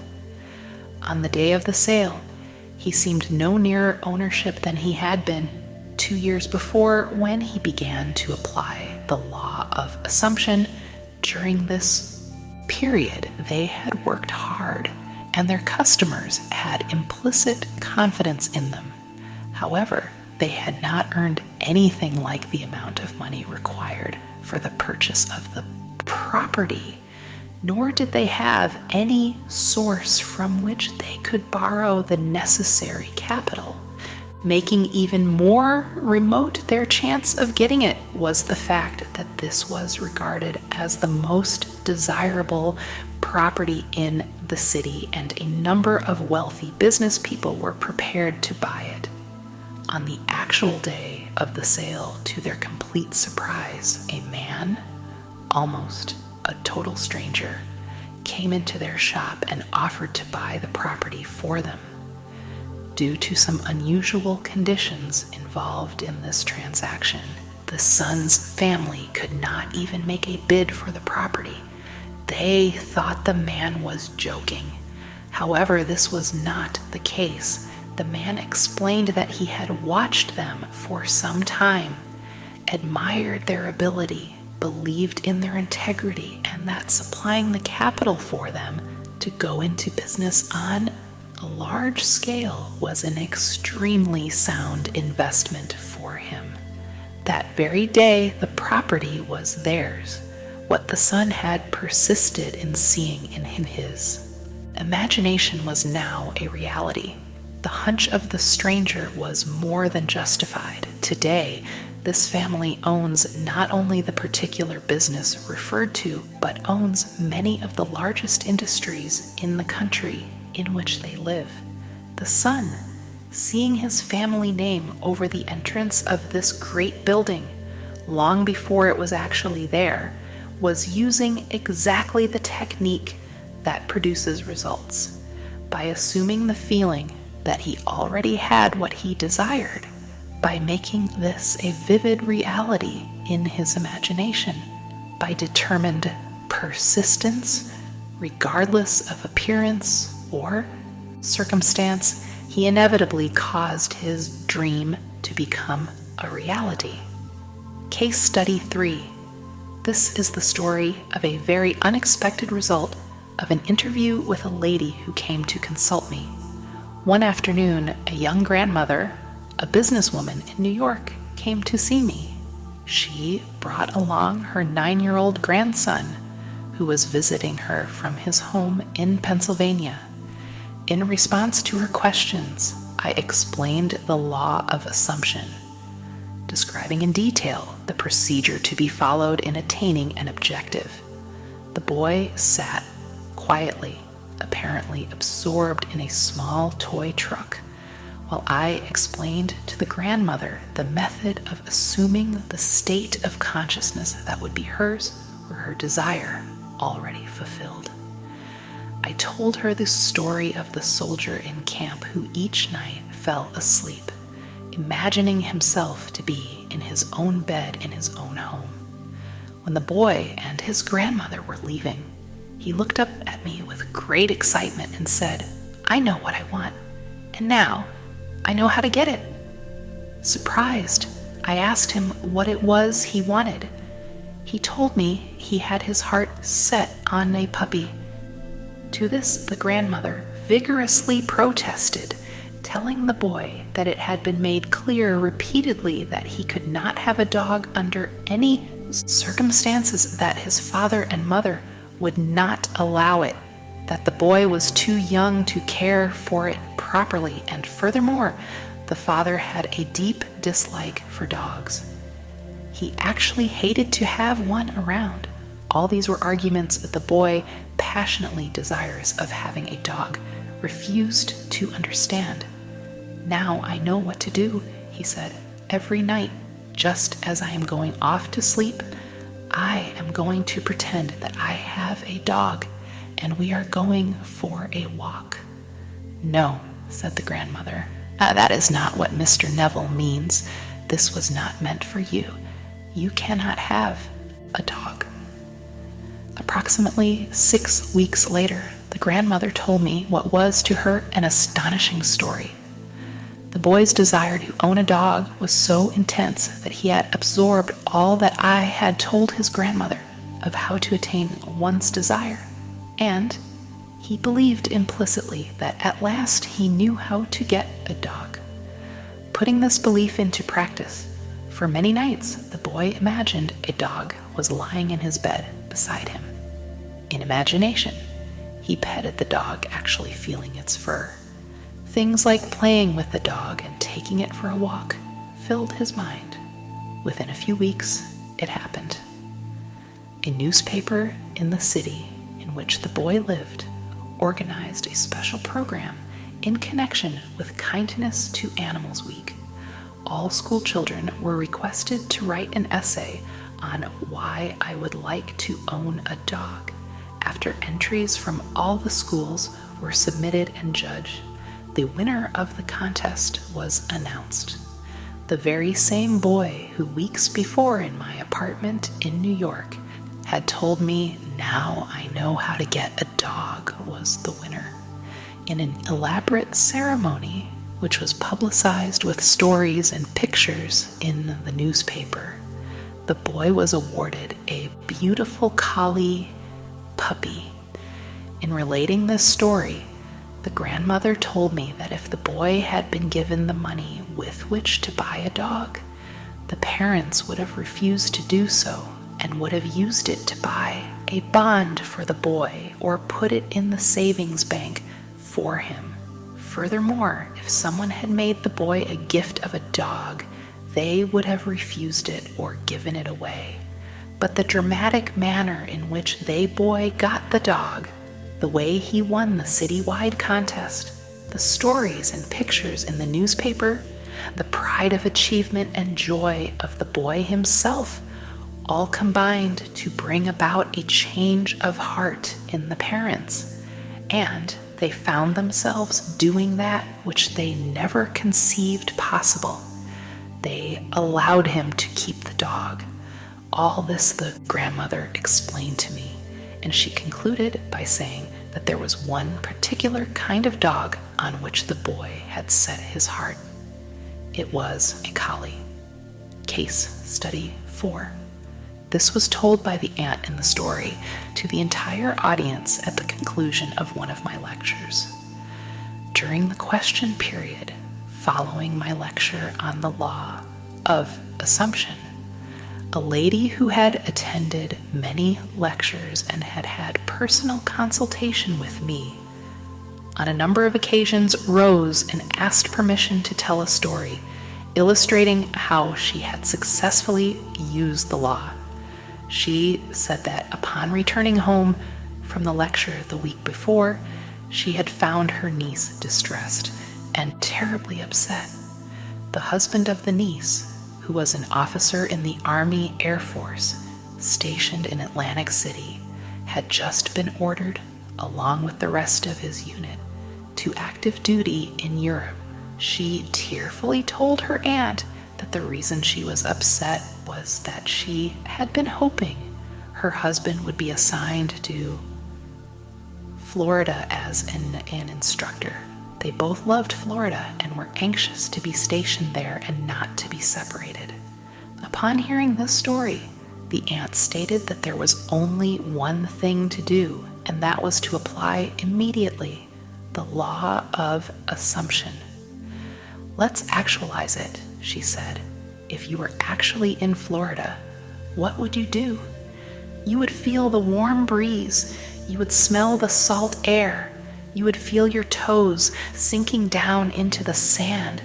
Well, let's do all that right now. They took off their shoes and turning out the lights.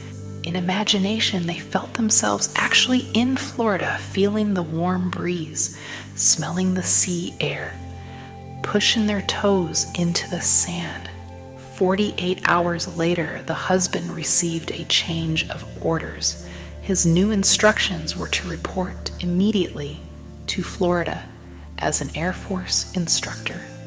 5 days later, his wife was on a train to join him, while the aunt, in order to help her niece to attain her desire, joined in with the niece in assuming the state of consciousness required. She did not go to Florida. That was not her desire. On the other hand, that was the intense longing of the niece. Case Study 5. This case is especially interesting because of the short interval of time between the application of this law of assumption and its visible manifestation. A very prominent woman, came to me in deep concern. She maintained a lovely city apartment in a large country home. But because the many demands made upon her were greater than her modest income, it was absolutely essential that she rent her apartment if she and her family were to spend the summer at their country home. In previous years, the apartment had been rented without difficulty early in the spring, but the day she came to me, the rental season for summer sublets was over. The apartment had been in the hands of the best real estate agents for months, but no one had been interested, even in coming to see it. When she had described her predicament, I explained how the law of assumption could be brought to bear on solving her problem.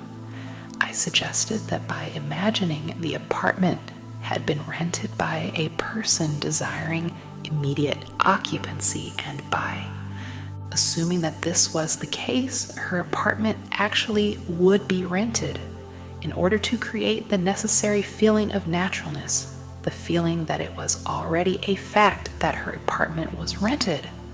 I suggested that she drift off into sleep that very night, imagining herself not in her apartment, but in whatever place she would sleep were the apartment suddenly rented.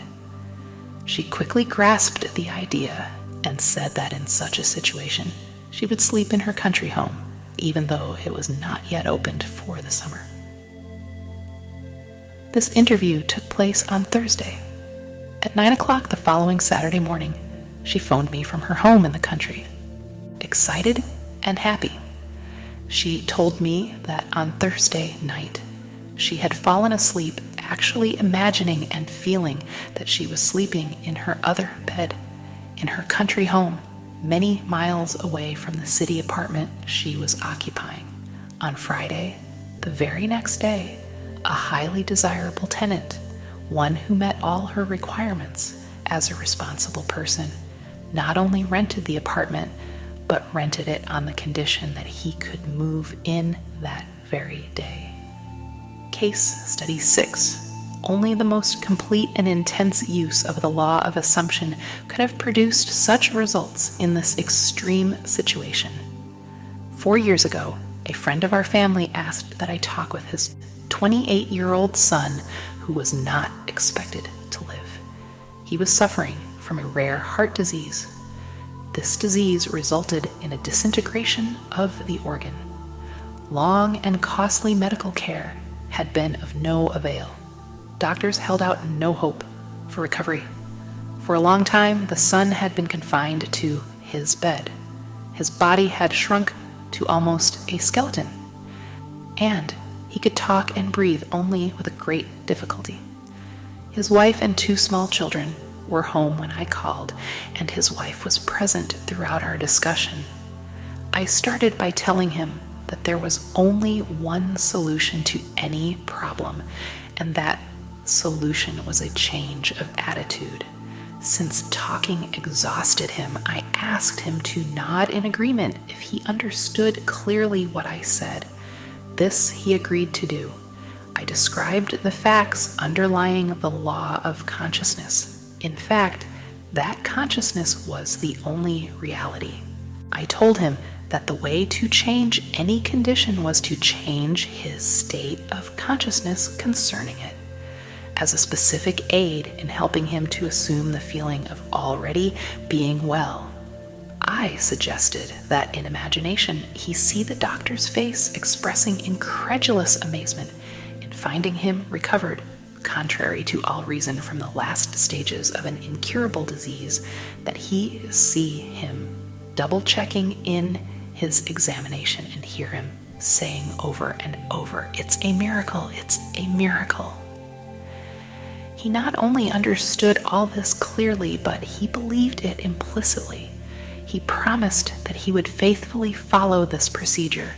His wife, who had been listening intently, assured me that she too would diligently use the law of assumption and her imagination in the same way as her husband.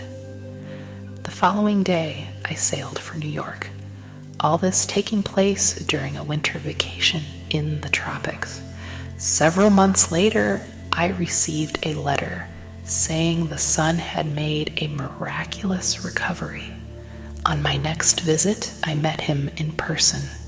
He was in perfect health, actively engaged in business, and thoroughly enjoying the many social activities of his friends and family.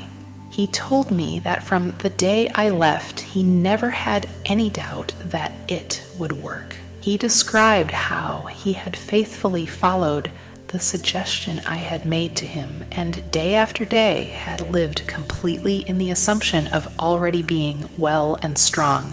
Now, 4 years after his recovery, he is convinced that the only reason he is here today is due to his successful use of the law of assumption. Case Study 7. This story illustrates the successful use of the law by a New York business executive. In the fall of 1950, an executive of one of New York's prominent banks discussed with me a serious problem with which he was confronted. He told me that the outlook for his personal progress and advancement was very dim. Having reached middle age and feeling that a marked improvement in position and income was justified, he had talked it out with his superiors. They frankly told him that any major improvement was impossible and intimated that if he was dissatisfied, he could seek another job. This, of course, only increased his uneasiness. In our talk, he explained that he had no great desire for really big money, but that he had to have a substantial income in order to maintain his home comfortably and to provide for the education of his children in good preparatory schools and colleges. This he found impossible on his present income. The refusal of the bank to assure him of any advancement in the near future resulted in a feeling of discontent and an intense desire to secure a better position with considerably more money. He confided in me that the kind of job he would like better than anything in the world was one in which he managed the investment funds of a large institution, such as a foundation or great university. In explaining the law of assumption, I stated that his present situation was only a manifestation of his concept of himself and declared that if he wanted to change the circumstances in which he found himself, he could do so by changing his concept of himself. In order to bring about this change of consciousness and thereby a change in his situation, I asked him to follow this procedure every night just before he fell asleep. In imagination, he was to feel he was retiring at the end of one of the most important and successful days of his life. He was to imagine that he had actually closed a deal that very day to join the kind of organization he yearned to be with and in exactly the capacity he wanted. I suggested to him that if he succeeded in completely filling his mind with this feeling, he would experience a definite sense of relief. In this mood, his uneasiness and discontent would be a thing of the past. He would feel the contentment that comes with the fulfillment of desire. I wound up by assuring him that if he did this faithfully, he would inevitably get the kind of position he wanted. This was the first week of December. Night after night, without exception, he followed this procedure. Early in February, a director of one of the wealthiest foundations in the world asked this executive if he would be interested in joining the foundation in an executive capacity handling investments. After some brief discussion, he accepted. Today, at a substantially higher income and with the assurance of steady progress, this man is in a position far exceeding all that he had hoped for. Case Study 8. The man and wife in the stories have attended my lectures for a number of years. It is an interesting illustration of the conscious use of this law by two people concentrating on the same objective at one time. This man and wife were an exceptionally devoted couple. Their life was completely happy and entirely free from any problems or frustrations. For some time, they had planned to move into a larger apartment. The more they thought about it, the more they realized that what they had their hearts set on was a beautiful penthouse. In discussing it together, the husband explained that he wanted one with a huge window looking out on a magnificent view. The wife said she would like to have one side of the walls mirrored from top to bottom. They both wanted to have a wood-burning fireplace. It was a must that the apartment be in New York City. For months, they had searched for just such an apartment in vain. In fact, the situation in the city was such that the securing of any kind of apartment was almost an impossibility. They were so scarce that not only were there waiting lists for them, but all sorts of special deals, including premiums, the buying of furniture, etc., were involved. New apartments were being leased long before they were completed, many being rented from the blueprints of the building. Early in the spring, after months of fruitless seeking, they finally located one which they seriously considered. It was a penthouse apartment in a building just being completed on Upper Fifth Avenue, facing Central Park. It had one serious drawback. Being a new building, it was not subject to rent control, and the couple felt the yearly rental was exorbitant. In fact, it was several $1,000s a year more than they had considered paying.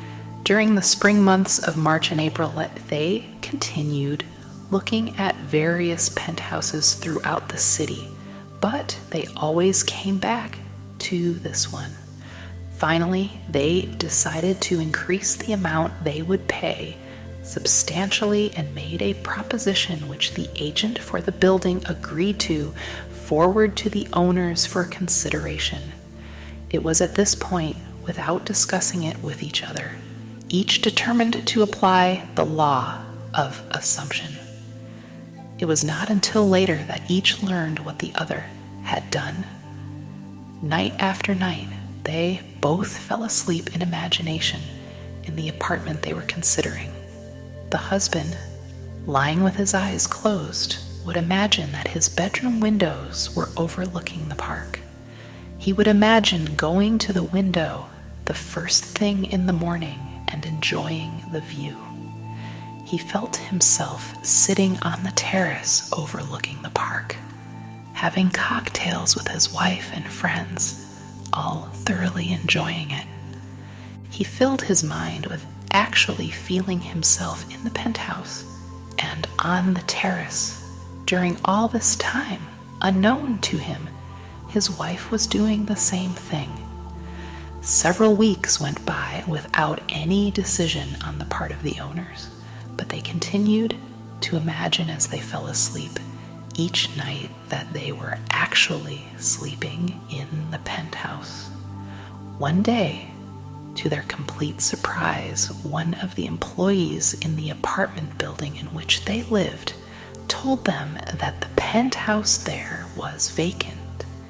They were astonished because theirs was one of the most desirable buildings in the city with a perfect location right on Central Park. They knew there was a long waiting list of people trying to get an apartment in their building. The fact that a penthouse had unexpectedly become available was kept quiet by the management because they were not in a position to consider any applicants for it. Upon learning that it was vacant, this couple immediately made a request that it be rented to them, only to be told that this was impossible. The fact was that not only were there several people on a waiting list for a penthouse in the building, but it was actually promised to one family.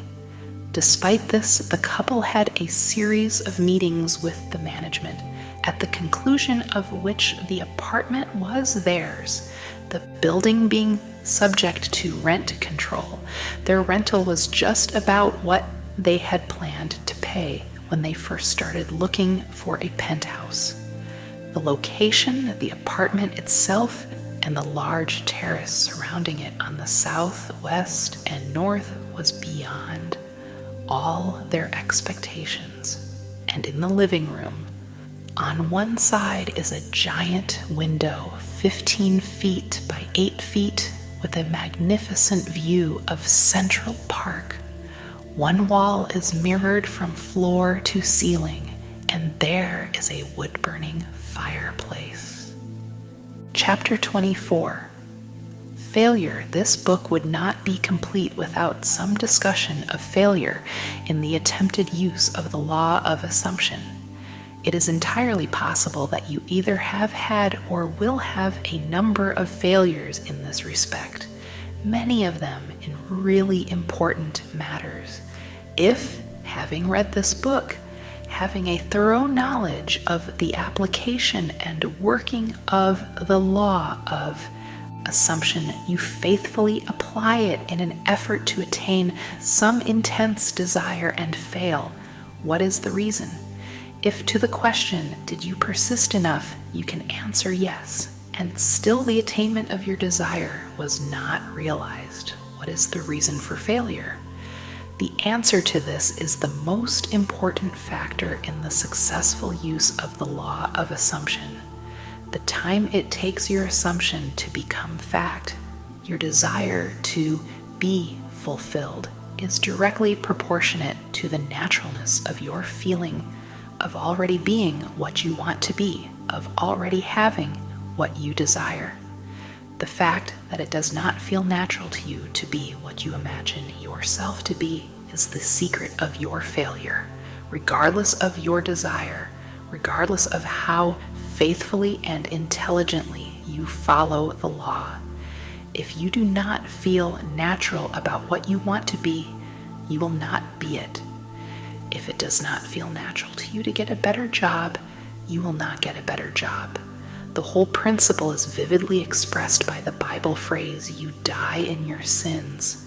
You do not transcend from your present level to the state desired.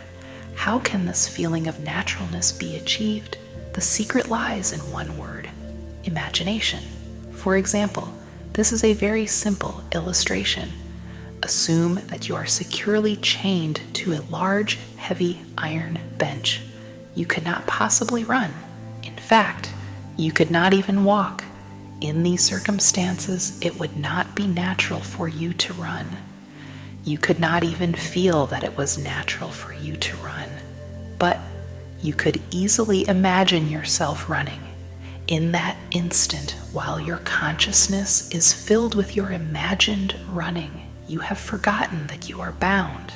In imagination, your running was completely natural. The essential feeling of naturalness can be achieved by persistently filling your consciousness with imagination, imagining yourself being what you want to be or having what you desire. Progress can spring only from your imagination, from your desire to transcend your present level. What you truly and literally must feel is that with your imagination, all things are possible. You must realize that changes are not caused by caprice, but by a change of consciousness. You may fail to achieve or sustain the particular state of consciousness necessary to produce the effect you desire. But once you know that consciousness is the only reality and is the sole creator of your particular world and have burnt this truth into your whole being, then you know that success or failure is entirely in your own hands. whether or not you are disciplined enough to sustain the required state of consciousness in specific instances has no bearing on the truth of the law itself, that an assumption, if persisted in, will harden into fact. The certainty of the truth of this law must remain despite great disappointment and tragedy. Even when you see the light of life go out and all the world go on as though it were still day, you must not believe that because your assumption failed to materialize, the truth that assumptions do materialize is a lie. If your assumptions are not fulfilled, it is because of some error or weakness in your consciousness. However, these errors and weaknesses can be overcome. Therefore, press on to the attainment of ever higher levels by feeling that you already are the person you want to be. And remember that the time it takes your assumption to become reality is proportionate to the naturalness of being it. Man surrounds himself with the true image of himself. Every spirit builds itself a house, and beyond its house a world, and beyond its world a heaven. Know then that the world exists for you. For you the phenomenon is perfect. What we are, that only can we see. All that Adam had, all that Caesar could, you have and can do. Adam called his house heaven and earth. Caesar called his house Rome. You perhaps call yours a cobbler's trade, 100 acres of land, or a scholar's garret. Yet line for line and point for point, your dominion is as great as theirs, though without fine name. Build therefore your own world. As fast as you conform your life to the pure idea in your mind, that will unfold its great proportion. Emerson. Chapter 25. Faith. A miracle is the name given by those who have no faith to the works of faith. Faith is the substance of things hoped for, the evidence of things not seen. Hebrews 11:1. The very reason for the law of assumption is contained in this quotation. If there were not a deep-seated awareness that which you hope for had substance and was possible of attainment, it would be impossible to assume the consciousness of being or having it. It is the fact that creation is finished and everything exists that stirs you to hope, and hope in turn implies expectation, and without expectation of success it would be impossible to use consciously the law of assumption. Evidence is a sign of actuality.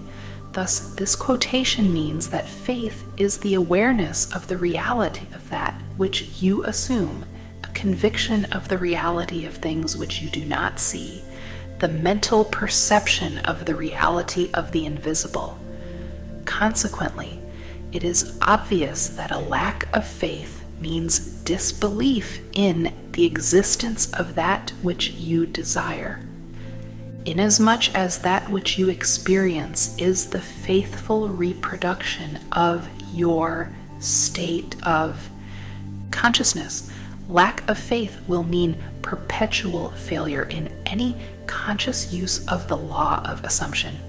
In all the ages of history, faith has played a major role. It permeates all the great religions of the world. It is woven all through mythology, and yet today it is almost universally misunderstood. Contrary to popular opinion, the efficacy of faith is not due to the work of any outside agency. It is from first to last an activity of your own consciousness. The Bible is full of many statements about faith, of the true meaning of which few are aware. Here are some typical examples. Unto us was the gospel preached as well as unto them, but the word preached did not profit them, not being mixed with faith in them that heard it. Hebrews 4:2. In this quotation, the us and them make clear that all of us hear the gospel. Gospel means good news. Very obviously, good news for you would be that you had attained your desire. This is always being preached to you by your infinite self. To hear that which you desire does exist, and you need only to accept it in consciousness is good news. Not mixing with faith means to deny the reality of that which you desire. Hence there is no attainment possible. O faithless and perverse generation, how long shall I be with you? Matthew 17:17. The meaning of faithless has been made clear. Perverse means turned the wrong way. In other words, the consciousness of not being what you want to be. To be faithless, that is, to disbelieve in the reality of that which you assume is to be perverse. How long shall I be with you means that the fulfillment of your desire is predicated upon your change to the right state of consciousness.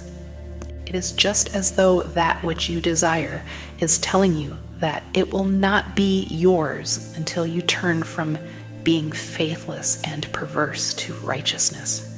As already stated, righteousness is the consciousness of already being what you want to be. By faith he forsook Egypt, not fearing the wrath of the king, for he endured as seeing him who is invisible. Hebrews 11:27. Egypt means darkness, belief in many gods, causes. The king symbolizes the power of outside conditions or circumstances. He is your concept of yourself as already being what you want to be. Enduring as seeing him who is invisible means persisting in the assumption that your desire is already fulfilled. Thus, this quotation means that by persisting in the assumption that you already are the person you want to be, you rise above all doubt, fear, and belief in the power of outside conditions or circumstances, and your world inevitably conforms to your assumption. The dictionary definitions of faith: the assent of the mind or understanding to the truth, unwavering adherence to principle, are so pertinent that they might well have been written with the law of assumption in mind. Faith does not question, faith knows. Chapter 26. Destiny. Your destiny is that which you must inevitably experience. Really, it is an infinite number of individual destinies, each of which, when attained, is the starting place for a new destiny. Since life is infinite, the concept of an ultimate destiny is inconceivable. When we understand that consciousness is the only reality, we know that it is the only creator. This means that your consciousness is the creator of your destiny. The fact is, you are creating your destiny every moment, whether you know it or not. Much that is good and even wonderful has come into your life without your having any inkling that you were the creator of it. However, the understanding of the causes of your experience and the knowledge that you are the sole creator of the contents of your life, both good and bad, not only make you a much keener observer of all phenomena, but through the awareness of the power of your own consciousness, intensify your appreciation of the richness and grandeur of life. Regardless of occasional experiences to the contrary, it is your destiny to rise to higher and higher states of consciousness and to bring into manifestation more and more of creation's infinite wonders. Actually, you are destined to reach the point where you realize that through your own desire, you can consciously create your successive destinies. The study of this book, with its detailed exposition of consciousness and the operation of the law of assumption, is the master key to the conscious attainment of your highest destiny. This very day, start your new life. Approach every experience in a new frame of mind, with a new state of consciousness.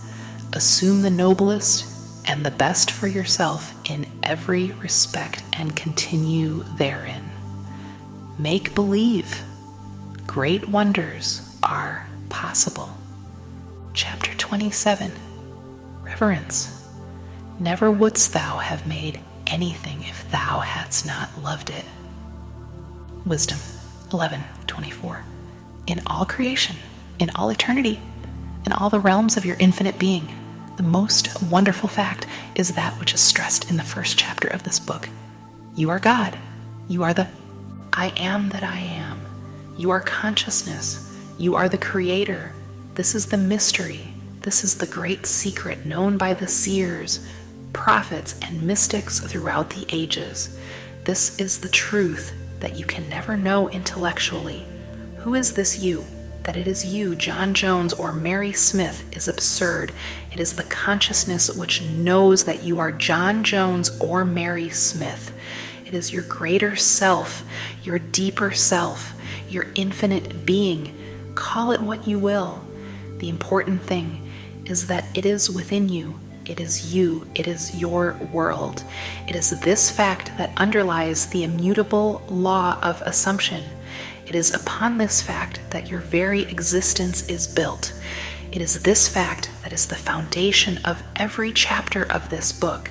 No, you cannot know this intellectually. You cannot debate it. You cannot substantiate it. You can only feel it. You can only be aware of it. Becoming aware of it, one great emotion permeates your being. You live with a perpetual feeling of reverence. The knowledge that your Creator is the very self of yourself, and never would have made you had He not loved you, must fill your heart with devotion, yes, with adoration. One knowing glimpse of the world about you at any single instant of time is sufficient to fill you with profound awe and a feeling of worship. It is when your feeling of reverence is most intense that you are closest to God, and when you are closest to God, your life is richest. Our deepest feelings are precisely those we are least able to express, and even in the act of adoration, silence is our highest praise. Get your very own personalized numerology video report to see the areas of your life you will want to focus on in 2024. Start here. I hope you have enjoyed reading The Power of Awareness by Neville Goddard. Click for more free books by Neville Goddard. For more free PDF books on the law of attraction and metaphysics, visit the Law of Attraction Haven. Claim your copy of Joseph Murphy's lectures on wealth, health, relationships, self-belief, and universal laws. Get instant access to 365 affirmations for attracting health, wealth, and happiness into your life. Endnotes 1. Neville substitutes from for towards the reading in the original. Ed 2 Mary's birth without original sin. However, Neville seems to have in mind the virgin birth of Jesus. Ed 3. The taking up of the body, usually the body of Mary, into heaven. Ed 4.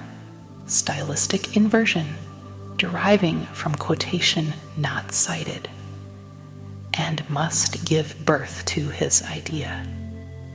Ed. Thank you for taking this wonderful journey into the abundance vortex.